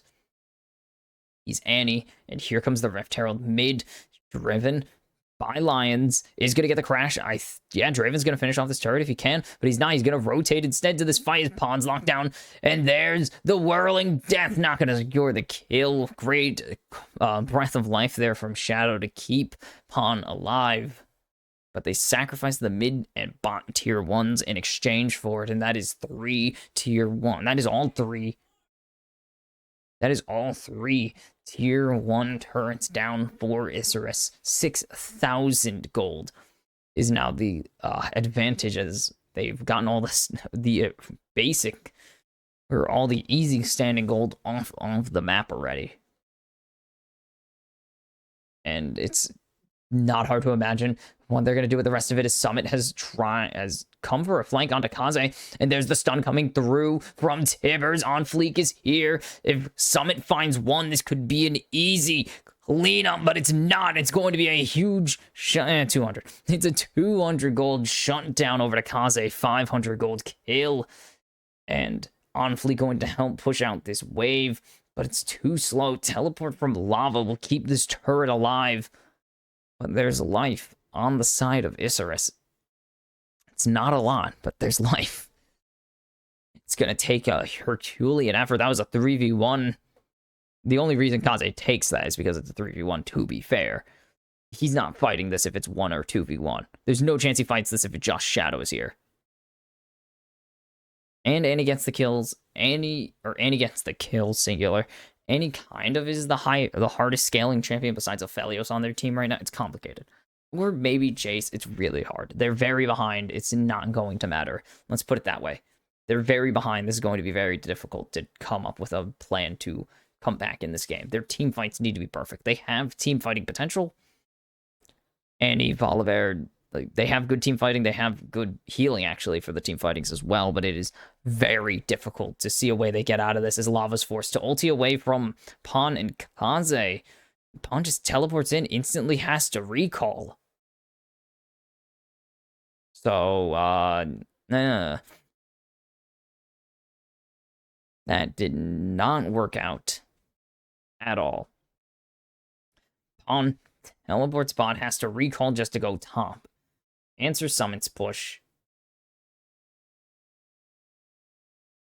He's gonna get hit, and Sayo just instantly wiped. I wasn't even looking. I'm sorry. I was looking at the top play. And that is instant. Sayo smoking Gavato. Finally got boots. My goodness. And Rainbow 7 are just able to kind of do whatever they want. They're going to be 7,000 gold ahead in just a moment. This is just unwinnable for Isurus, it seems. What is your angle back into this game? Summit is smacking On Fleek. On Fleek has made a terrible mistake going for this play. He's going to lose so much of his health. This might come down to slow Summit. On Fleek doesn't have anything else. Kaze needs to land. The Tibbers here, but Seo's here to play. The stun not going to land onto Seo, and Tibbers is wasted. And he's going to die. That's 25 gold. And the play doesn't go anywhere. 7,000 gold difference still for Isurus. Or 7,000 gold deficit still for Isurus. And teleport coming in from Kaze onto lava is going to immediately get seismic shove. No surprises. As Summit is jumping onto Pawn. Pawn just needs to run. He can't afford to hang around here. But Odie's coming in. There's the Q1. And Pawn's just gonna turn around and fight. But Odie's here. Flashing over the wall. He finds Lions. It is all for naught as Summit picks up his second kill of the game on Pawn specifically as well. And it's brutal. On Fleek going to jump onto Seo. Seo going to instantly cleanse that. There's no CC left, forcing the flash out of Seo. Maybe there's a weakness they can exploit, but they don't see an angle as Gavato's here, and they're jumping onto lava now. If they can find lava, that'd also still be a good boosted gold, but Odie's made it to the play. Kaze is gone. They will get lava, but Gavato is gone as well. On Fleek needs to run. He's frenzied. He's airborne. He's running for his life up in the river. Summit just solo Shadow. Seo, another kill in his pocket. He is unstoppable. And Rainbow 7 are moving to Soul Point. They are moving to get Game 5 guaranteed. And they are crushing Isurus right now. This is the Rainbow 7 we had come to expect. 10,000 gold ahead. This was the form they were entering the playoffs in. This is the form they showed against Isurus in round 1 of the playoffs all the way back like 3 weeks ago. This was the form they showed as they won their first 5 playoff games before getting smacked by us, or getting smacked by Rainbow 7. Or not, Estral. My god, I'm never going to do this again in my life. Jeez. And they are just toying with Isurus. They are enjoying how hard they are putting them in the dirt. As Isurus are just fighting to not be double digits in the gold diff. Unfleet going to be able to smite his own red buff away from Odie. That is a blessing for Isurus that they are still able to stand on the map. They're only 22... We're not even 22 minutes into the game. And Rainbow 7 have smacked Isurus up and down the rift already. They have basically put them in a point of, this is an FF. Like, any sane team would just call it and throw in the towel. This is season 2, 3. This team is FFing going next and just seeing if they can get it in game number 5. But the comeback is a possibility, but it's not going to happen. Rainbow 7 on to the Baron, and this has to be the nail in the coffin. Isurus gets a single turret in bot lane. Their first of the game. They need to get over the wall. Lion's a great flash ult. Kaze's locked down. There's no chance Unfleek is getting in this pit. He's gonna die before he does. He'll make it in. They'll kill him before the Baron falls. And it's an easy 1-for-0 plus the Baron on top of it. Pawn is tickling lava, which is a concerning issue because he is Talia. He has no armor. He only has health. Pawn just doesn't do damage, so who cares? And it's all really just starting with Rainbow 7 trying to waste as much time from Isurus as they can. Do they even kill Lions? No. Lion survives because Unfleek has to go in for the Baron. Unfleek dies, keeps Lions alive. So they can't even get kills on the enemy support at this point, which is usually the only thing that teams this behind can get is a kill on the enemy support, but Nope, there is no solace for Isurus in game 4 is the Banda trying to will them on in this game, but 11,000 gold says otherwise. Or I'll give you 11,000 reasons why Isurus are not winning this game. There's so much damage. All the damage from hostile takeover is counted towards Renata's damage count, so that's why somehow Lions, with only 2 damaging spells and an auto attack and passive, did 1,700 damage. More than Seo in that fight. More than Summoned. It's because he found on fleek, he found Gavoto, so they were just beating each other over the head with shovels or something. As that's the bot turret, or the bot inhib turret already gone. This is going to be the inhib going with it. Summon's just healing 3 people off of the fight. Odie's here to back up his teammate, and now Summon has chosen. It is time to end Pawn's life. The engage on fleek doesn't even worry. He is down. Lions will finally fall. Shadow's gonna pick up the kill there. The hostile takeover does nothing, though. Kaze finds one more with Tivers. It's a shutdown that's worthless in value, as Pawn just trying to waste as much time as he can, maybe survive, but Summit has Sterix. He's not even at a quarter health. He's still at 1,000 health. Pawn did nothing there. The inhib will fall in mid. Summit has backed and teleported, and this is the game. Sure, actually, no. The respawns. They took so long. Summit really wanted that kill, so, Rainbow 7 couldn't end the game. They had no actual AD. But even still, everything falling apart. The wall from lava. There is no re-entry to your own base. A great Tibbers, actually, from Kaze, though. Lava's kind of stuck in his wall, but he's able to get over it. Seo finds another kill. Lions will finally die. Hostile takeover. Actually did find somebody. What? Killed Kaze. And you guys can't... You might be able to barely see it. Drake Soul being claimed by Rainbow 7 to the surprise of absolutely no one. Pawn barely procs the Sterix. That is not good. Barely procs it. It is just unreal how powerful Rainbow 7 are in this game. 5,000 damage from the Draven. He is cooking so hard. Kaze's doing damage, but it doesn't even matter at this point of the game. He has 2.5 items. Lava has 3. And this is surely the end. There's Kaze locked down twice over. Seo's gonna pick up the kill there. As he's chasing down Pawn, he'll get it. He has the bailout on him in case of emergency. Gavoto is getting dunked on in his own base right now. They shuffle on fleek out of the fountain, and they will pick off Gavoto. Summon continues to go forwards here, and Rainbow 7 just destroy Isurus in game 4. Double kill for Summon. They want the ace. They can send the whole army in. These minions are ending the game. On fleek will fall to Seo. We're going to Silver Scrapes after an absolute shellacking by Rainbow 7, and that is huge. That game wasn't even competitive. That was insane. What Rainbow 7 just got away with there. They just got away with... I don't even know. I got nothing. Oh, wait, no, not that way. Shoot. This way. That one or that one? I'll go with this one for now. Rainbow 7 get away with, I don't even know. That's not even highway robbery. They just destroyed Isurus in no time. No challenge at all. They made it look so unbelievably easy.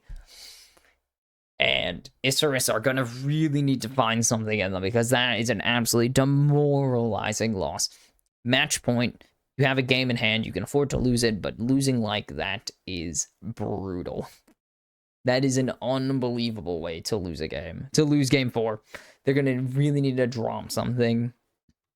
Come up with a real game plan that isn't drafting Volibear, because the Volibear just hasn't worked after game 1. Really, it was just game 1, and that is it. So they need to come up with a plan to get... they'll get Sejuani, so they don't need to worry about Volibear, I guess. That is true. They will get the Sejuani as long as Rainbow 7 don't ban it away. And we've seen just the amount of things you are able to do on the Sejuani.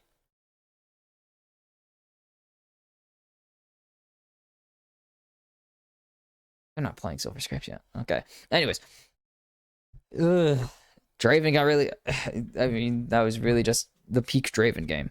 Draven got really thin. Draven killed everyone. End of game. The fact that Pawn just couldn't even play is insane. Pawn could not even play the game if he wanted to. Hold on, I gotta do this really quick.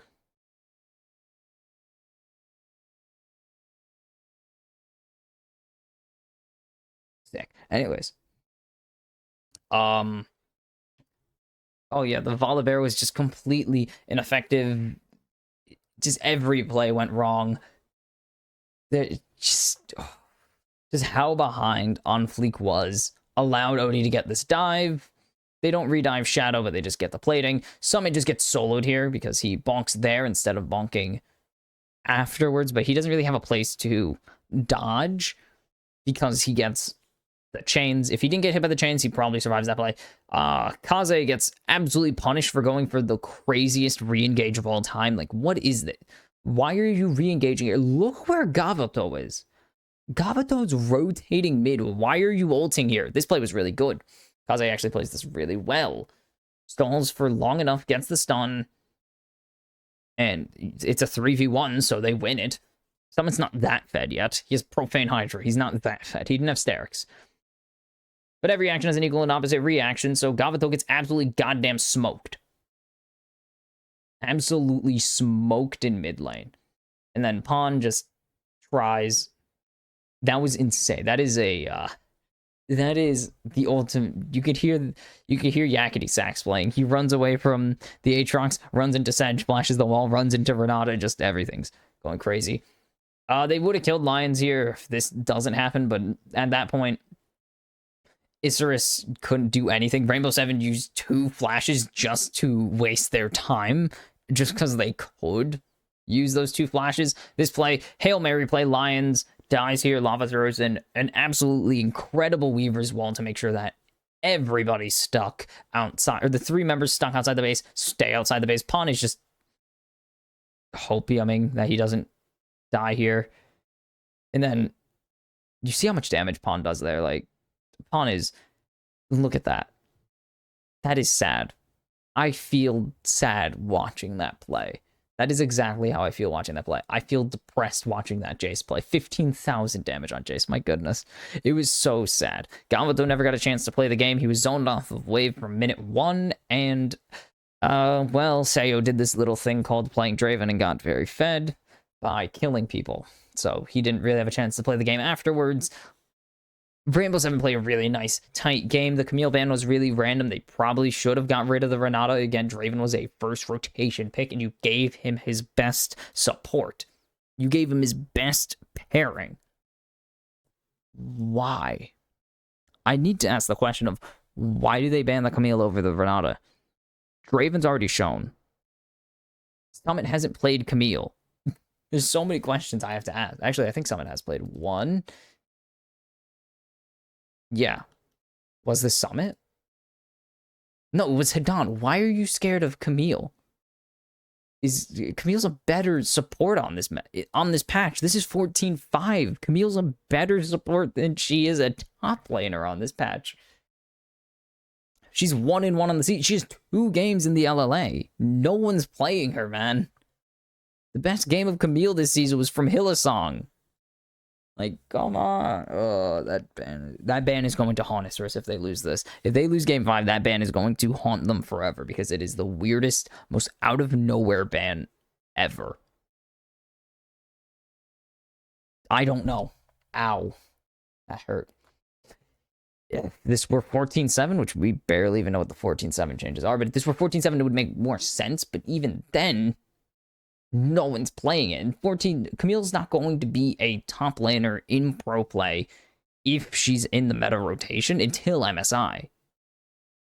She's a fringe top laner in the meta right now, and she's a flex. She's a weird support pick that you pick occasionally with hyper aggressive bot lanes. Otherwise, why are you doing this? She was picked with Twisted Fate. That was awesome. But I don't like the Camille ban, and it did lead to Renata just getting slammed.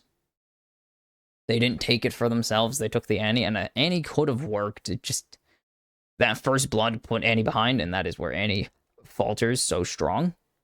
That is where Annie is worse. If she's behind level, if she dies or gets first blooded, especially, it's just unplayable.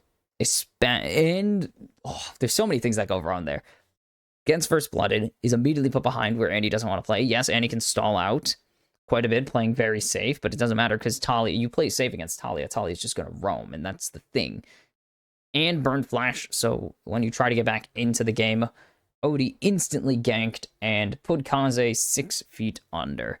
And that is kind of the whole, I guess the whole issue is a lot of these games are just compounding issues for both sides. Like, it's one thing goes wrong, everything goes wrong for these teams. And it's so weird to see this consistently happen. And of course, Odie gets MVP. He played a phenomenal game of Sejuani today. The perfect KDA, just topped. The infinite KDA was just the icing on the cake. Why? I never understood why Sedge's face is so weird, but I don't know. Something about her face just looks weird, but just this entire game, Odie dictated every single thing that Isris wanted to do.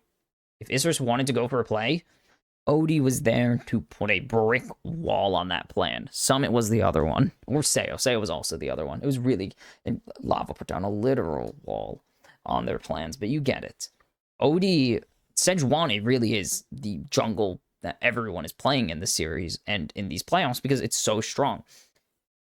Yes, it makes any jungler look good, but these junglers are especially aggressive on the Sedge, so they love to get it. We saw Odie try to get aggressive on the Maokai, and it failed miserably, and then Odie gets aggressive on the Sejuani, and it works a lot better. A lot better synergies. They had a lot better. I think they got a better draft overall this game. Of course, they won. Which makes me question why they didn't slam the Aatrox game 3, but we're not going to talk about that because Summit played a great game of Aatrox into what I can assume is technically a harder matchup from... Actually, no, Jace does need a lot of items, but still, I think the Aatrox would have worked game 3, but it is time for Silver Scrapes game 5. It is truly do or die for both of these sides now. Winner goes to the final on Saturday. Loser. Oh my god. Sorry, that's actually loud real life noises. The loser will be going home and sitting out until the summer split begins. So who will Estral face in the final? Will it be Rainbow 7? Will it be Isserus? I will see you after the break for game 5 to find out.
I was sitting on my phone playing games, but welcome back for game number 5, the last game of the day, and actually the final game for one of these teams for 3 freaking months, man. That's crazy.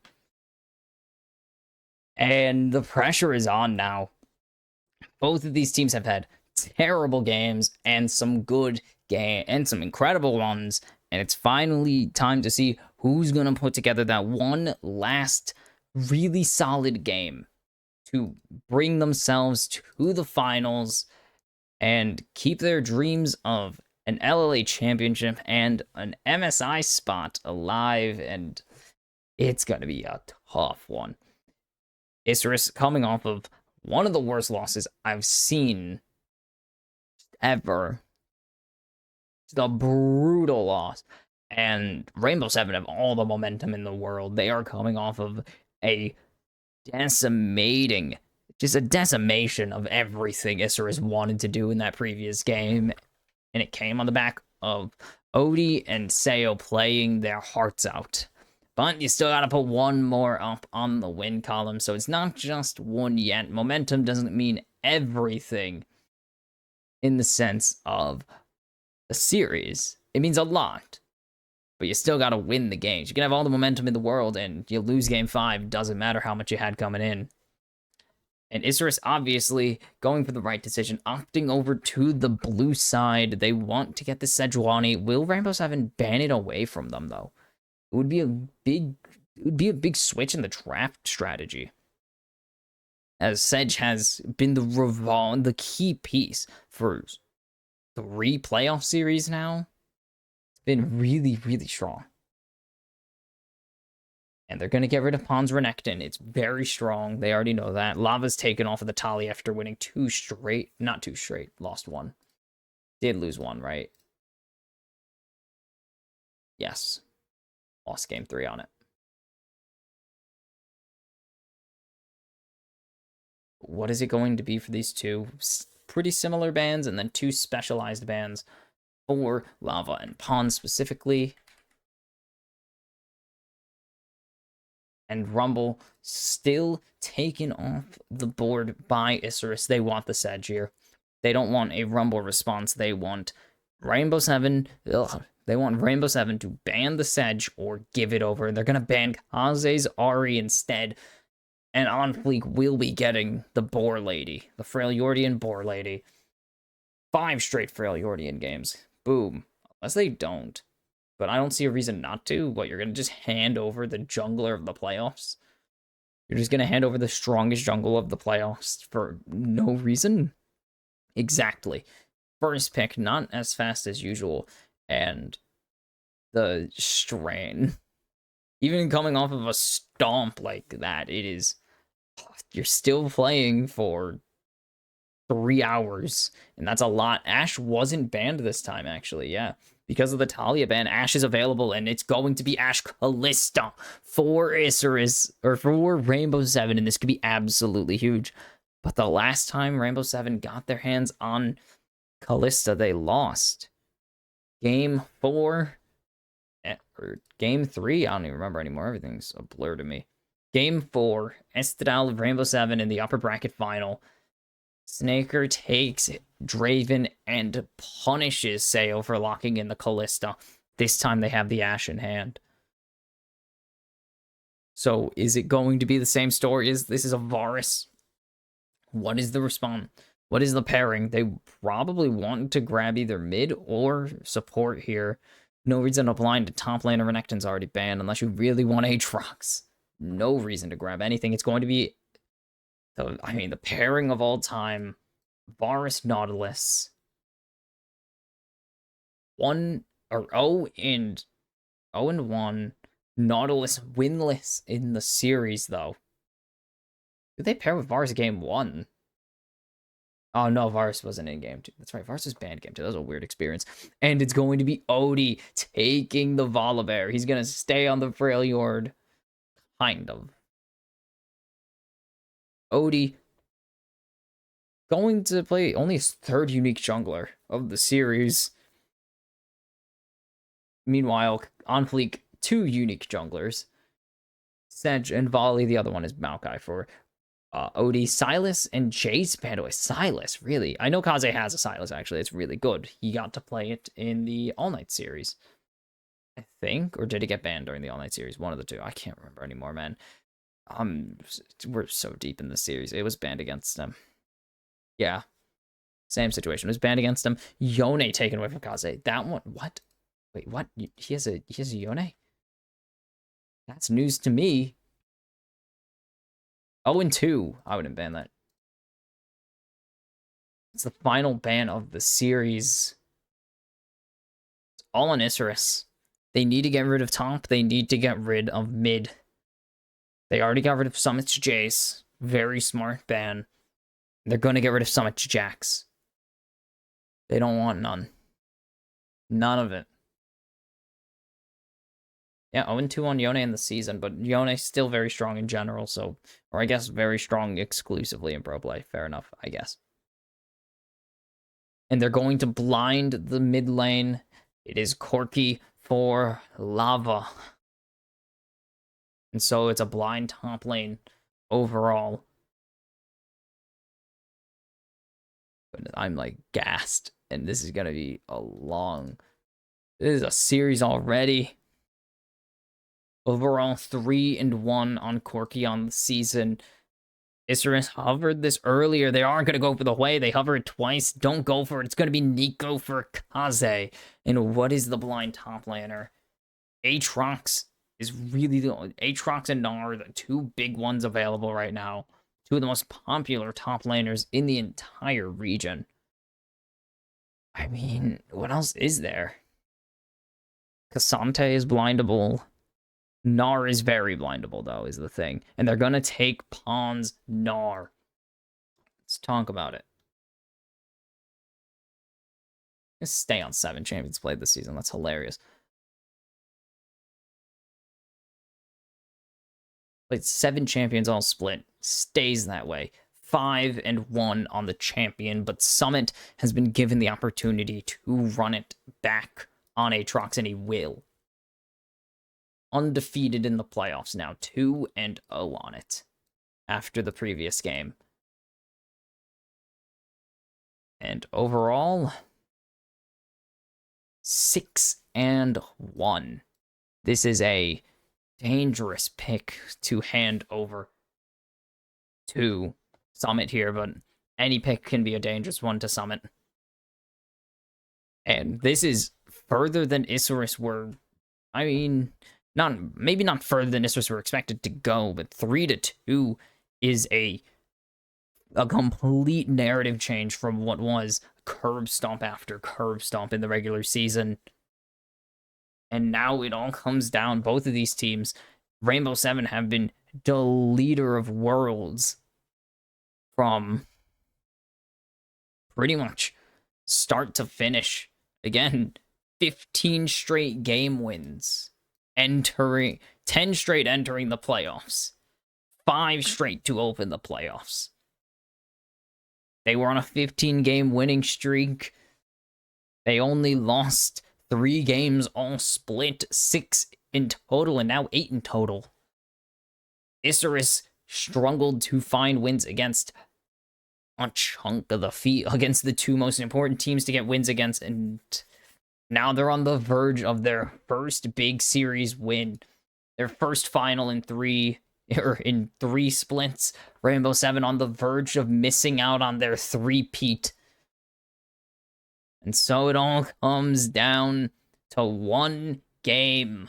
One last Nexus explosion determines the series, and now Odie's been hooked. He's instantly forced to flash away. The Ignite is ticking. He will fall. It's Nico first blood for Kaze, but it's an immediate response from Sayo, and now Isurus are going to have to burn some flashes. Responses are perfect there from Rainbow Seven. Strategic in their answer, as Lions is going to lay down a lot of slow onto Gavoto, but he's going to be able to walk away, get out with his life.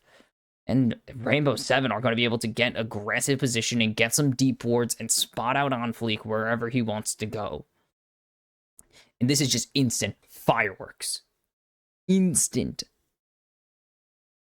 Odie gonna push forwards, looking to get anything, but when he goes to back out, has to burn his flash, has to burn, well, can't burn smite, but has to burn his flash, and then Odie, or On Fleek, just a little too deep, has to burn that, but it's a lot of things going wrong.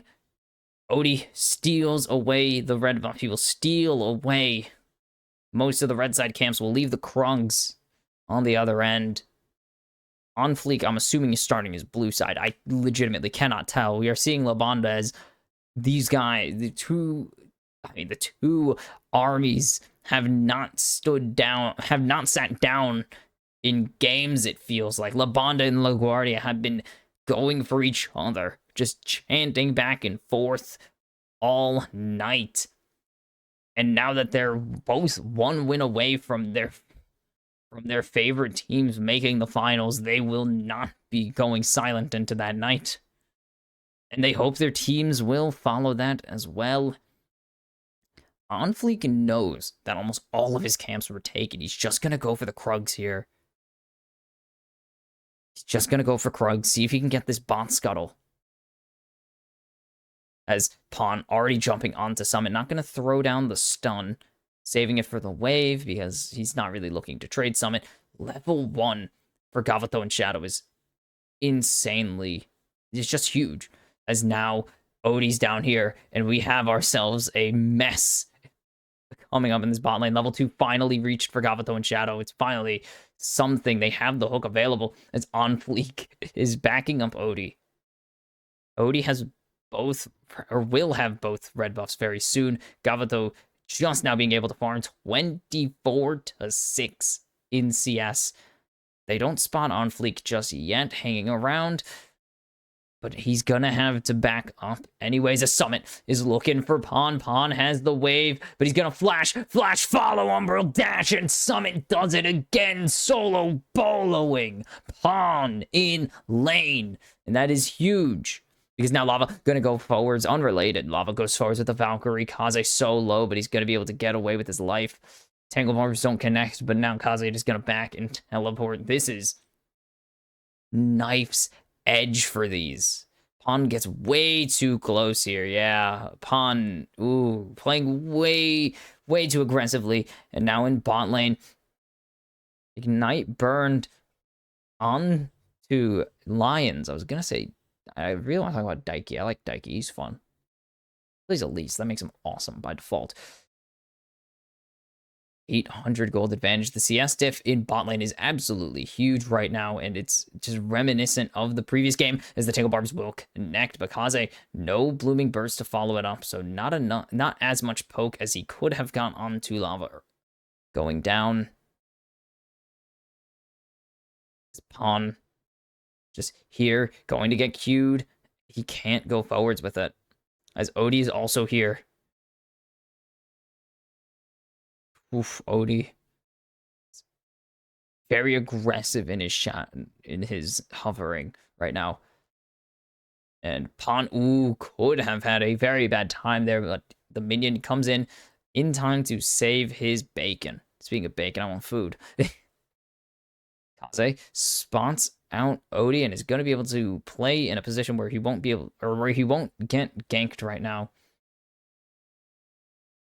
He's just going to really try and chunk down Lava as much as he can, as the resets and teleports already came through for both of these. Oh, shoot, Pawn didn't even back. Pawn is just getting zoned. But both of the mid laners already burned their teleports, so Lava gets to push out this way, or Kaze can push out this wave for free and just come back. And Summit is in a very similar position. Can just force a wave miss right now if he so chooses, or if he plays this right. On Fleek is here. Just can't really do anything to help out this Gnar. As Odie spotted out on the dragon. But On Fleek not in a position to get the grubs. Gavato not in a position to try and answer this bot or this dragon play either. So it is just going to be a free Drake over to Rainbow 7. You can see the reset coming out from On Fleek. It's going to be an easy first Drake. It is the Chemtech. But Drake stacking now an option for Rainbow 7 in this game. They've been killing it the past. Has Isra's gotten a dragon in a game where Rainbow 7 won? As Kaze just looking to pressure Lava. Lava has a lot of damage right now because of the rockets. And the rockets in first strike, not true strike. Nope. 2 4-0s for Rainbow 7. So if Rainbow 7 gets soul, it's not likely that Isurus are going to be in this game for long. Which is not good, if you can imagine. For Isurus, that's a lot of damage landed onto Kaze. They're just trying to find anything right now.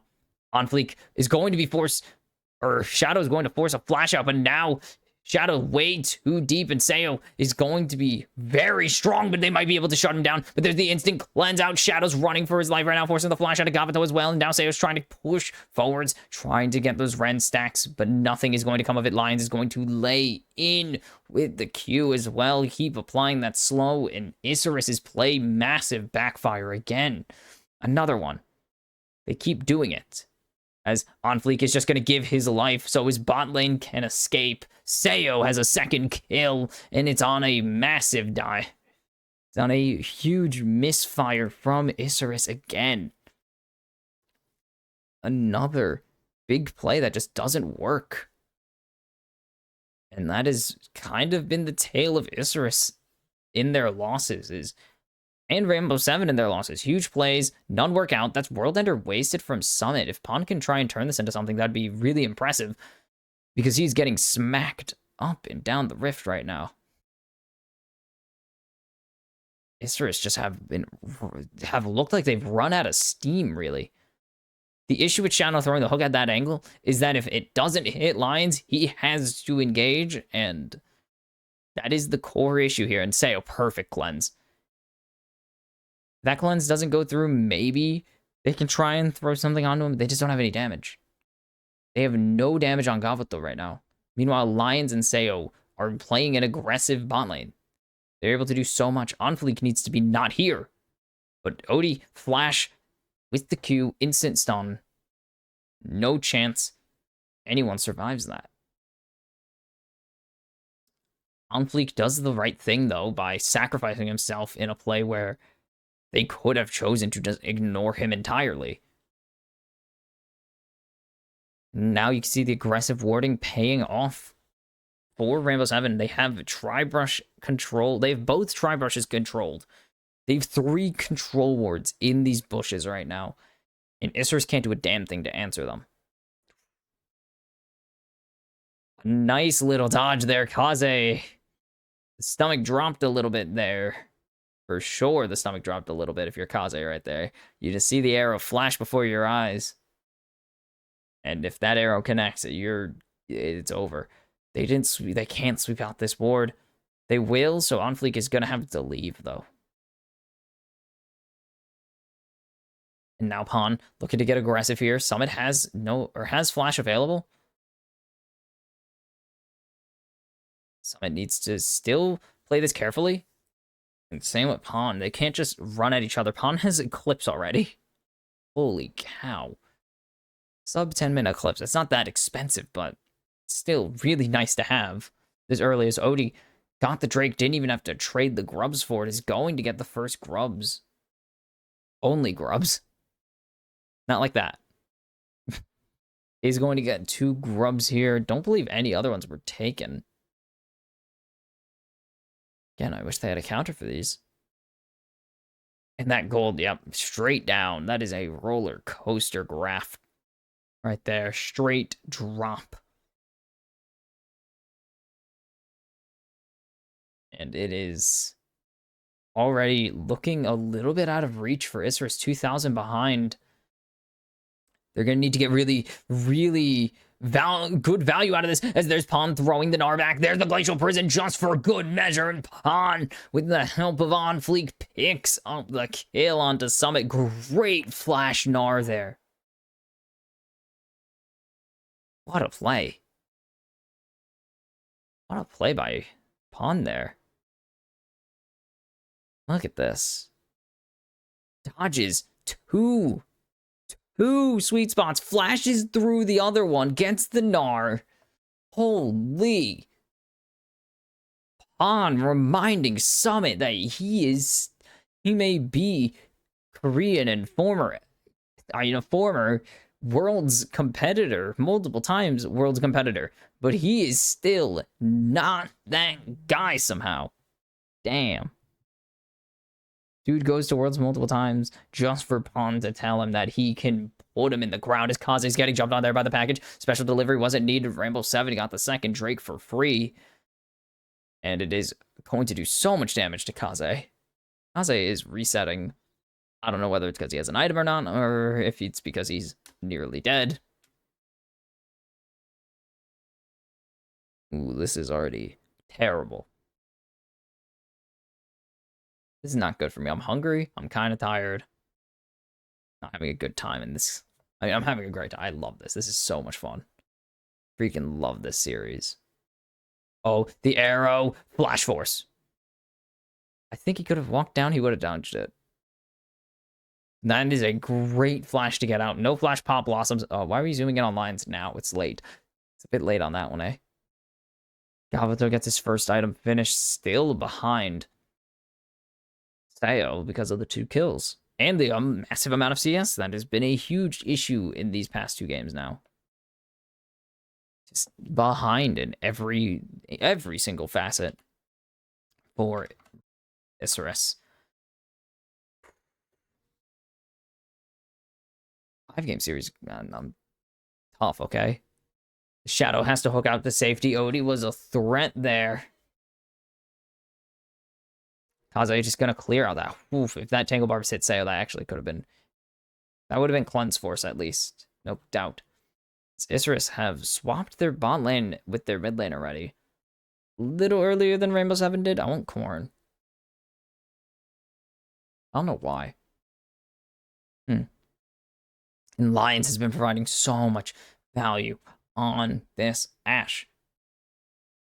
Great vision, as there's the Nico ulti coming out. Sayo forced to flash away to safety. Odie gets knocked up and stunned, though. Will Rainbow 7 be able to... Or will Isurus be able to get anything out of Sayo's flash?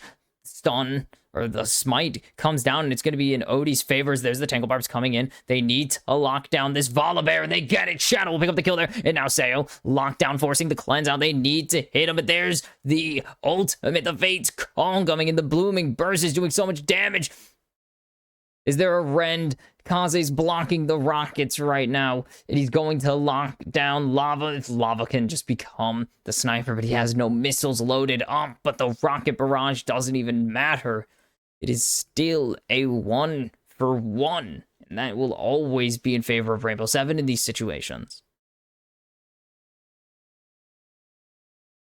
And now it is, what do you do with a PhD in English? They see the minion. Yeah. That one wasn't hard for Sayo to predict a flash from because it's a freaking minion. And there was no flash response available from Kaze, so Sayo actually didn't have to risk flash or trading flashes to still get CC'd. If there's no cleanse here, Sayo dies. But he has the cleanse available. He times another one perfectly. That's 2 perfectly timed cleanses on these roots from Shadow. And Kaze bodyguards perfectly. The stress, I mean, this is a tense game. 2,000 gold and almost exclusively farm, and it is tense. Because Isurus have played a mostly good series, and now Summit getting jumped on. The Rift Herald was started, he rotated down to check out what was going on, and Pawn was there to meet him, as Lava has finished off the first turret of the game, not for blading still. I don't think we saw any 14-minute turrets, but it will be an extra few hundred gold in his pocket. Conflict getting this Rift Herald, though, they need to start crawling back, they need to start closing this gold deficit. Trades only get you so far when you're behind in gold. They don't give you enough unless it's a really solid trade. Unless it's something crazy like Sayo for Shadow, which is an insane trade and that's value, but it's not Sayo for Shadow. It was Kaze for Odie, which is not a bad trade. Just equal gold trades are never going to pay off here. And so they need to start finding these guys. They need to start finding Sayo. They got to try and lock him down, which is going to be difficult, but they got to. They don't have a choice. It's not going to be easy, and that's exactly the thing that they shouldn't really need to care about. Because if it was easy, then they wouldn't be even in this series. But they've struggled with this the entire time. Shadow is going crazy right now. With special deliveries available, they're going to be able to get a 3-man. Are you kidding me, Kaze? But is there any follow-up? No, Sayo goes on a killing spree. The glacial prison is great, and it lands onto lava, but it's not going to be enough. Summon's on a double kill. Got a double kill on the teleport. He's going under the turret. He's looking for Pawn. Pawn flashes, and he's going to be able to survive, but Odie follows it up with a flash of his own. He will take a 3rd life on the side of Isurus, but Pawn will finish it. It's 4. Shadow, way too aggressive, and Isurus pay a hefty price as now it is sole point for Rainbow 7 in just 17 minutes. That's really freaking bad. As Pawn isn't going to be able to do much of anything. He's going to go Mega, but there's no chance he does anything as Lava's locked down. Tangle Barbs will connect. And it will be a shutdown going over to Kaze, but Summit's here to answer the call. It's going to be 1. Is it going to be multiple? No, Summit's just running away. He's going to the blast cone, and he will get away with his life as Summit goes on a killing spree. 4, 1, and 2. It is Drake Soul. It is a Mountain Drake Soul, most importantly, available. Or Drake Soul point over to Rainbow 7 and Shadow. What are you doing? Great follow by Kaze here. But there's no damage. Like, Gabato isn't strong enough to do anything yet. Huge flash Q flash 3. Q3 flash. My god, I can't speak. And Dawn is able to survive this. But 1 for 4, not really a good trade. Yes, Pawn does quite a bit here, actually, by trying to kill off someone. It's Lava. And he stalls for long enough, gets just enough, and doesn't die to Valkyrie, most importantly, there. Then Tangle Barbs actually misses the rock. But Summit's here. He's very strong now. Summit reminds him that he is a player that's been to multiple international events. As Onfleek is caught out, forced to just jump away from Odie immediately. And, well, that'd be great. Yeah, look at the damage. So much damage, but it just doesn't matter. The 3-man stun goes completely unanswered. They don't have any follow-up from Gabato. Pawn wasn't Meganar, so what's Pawn going to do? Shadow was, well, dead. Shadow was a corpse at that point. There's just nothing that Isurus have done that really makes sense with each other. They haven't been playing as a unit since Game 3. And Rainbow 7 have been playing like a well-oiled machine. Pawn is stunned. Able to hop away. I don't think he's going to live this one, though.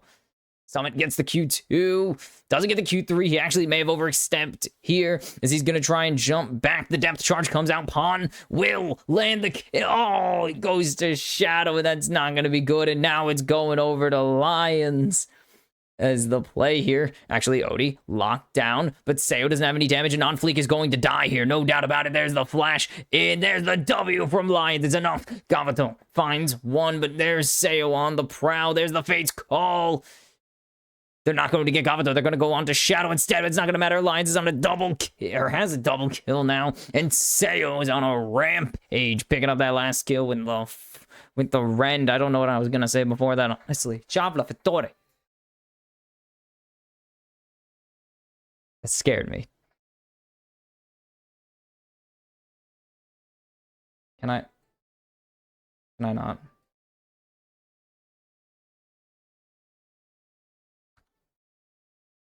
Jeez.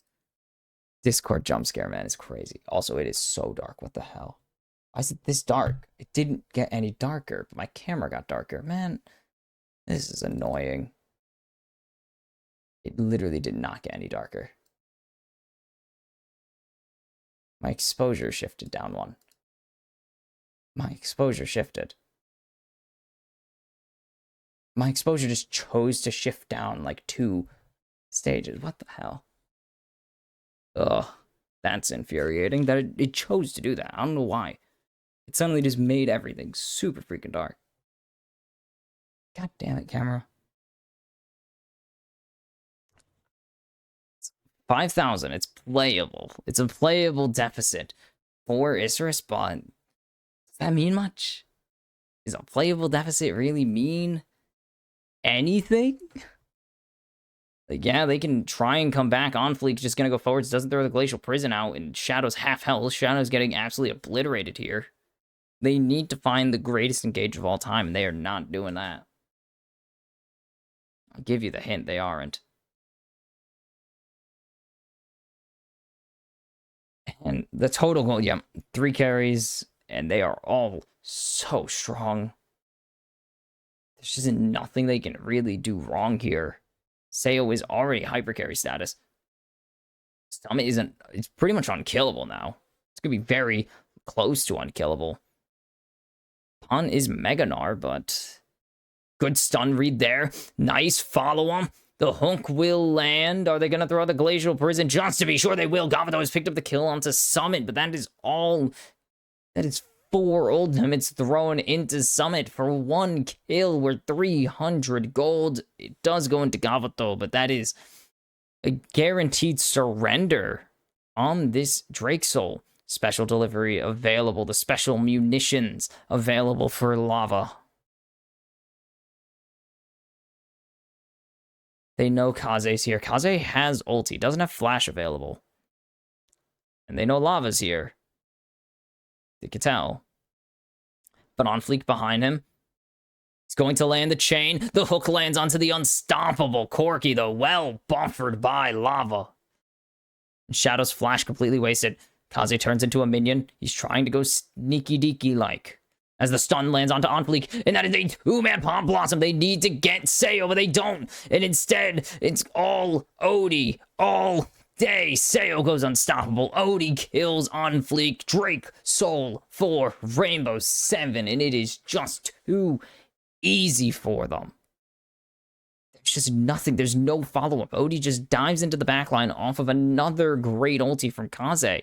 In spite of another great ulti from Kaze, I should say, because it wasn't because of it. Summit's getting freaking smacked all over the rift again as he flashes over the wall. He's looking for Gavato, and he's going to turn his target to Shadow. He's not CC'd anymore. Summit is out of the World Ender, though, and this should be the end of Summit. He spends so much time alive, but it doesn't matter. He's just wasting time. He won't get the Baron buff. The 4 members of Rainbow 7 will be wearing the purple. And 505 on the Kalista, 3010 on the Ashe. It is all but over. It is all over and everything but actual Nexus explosion for Isurus. They have reached the unplayable state of this game. Summit is just constantly healing here, and they have nothing to stop them. They don't even have any Grievous wounds on.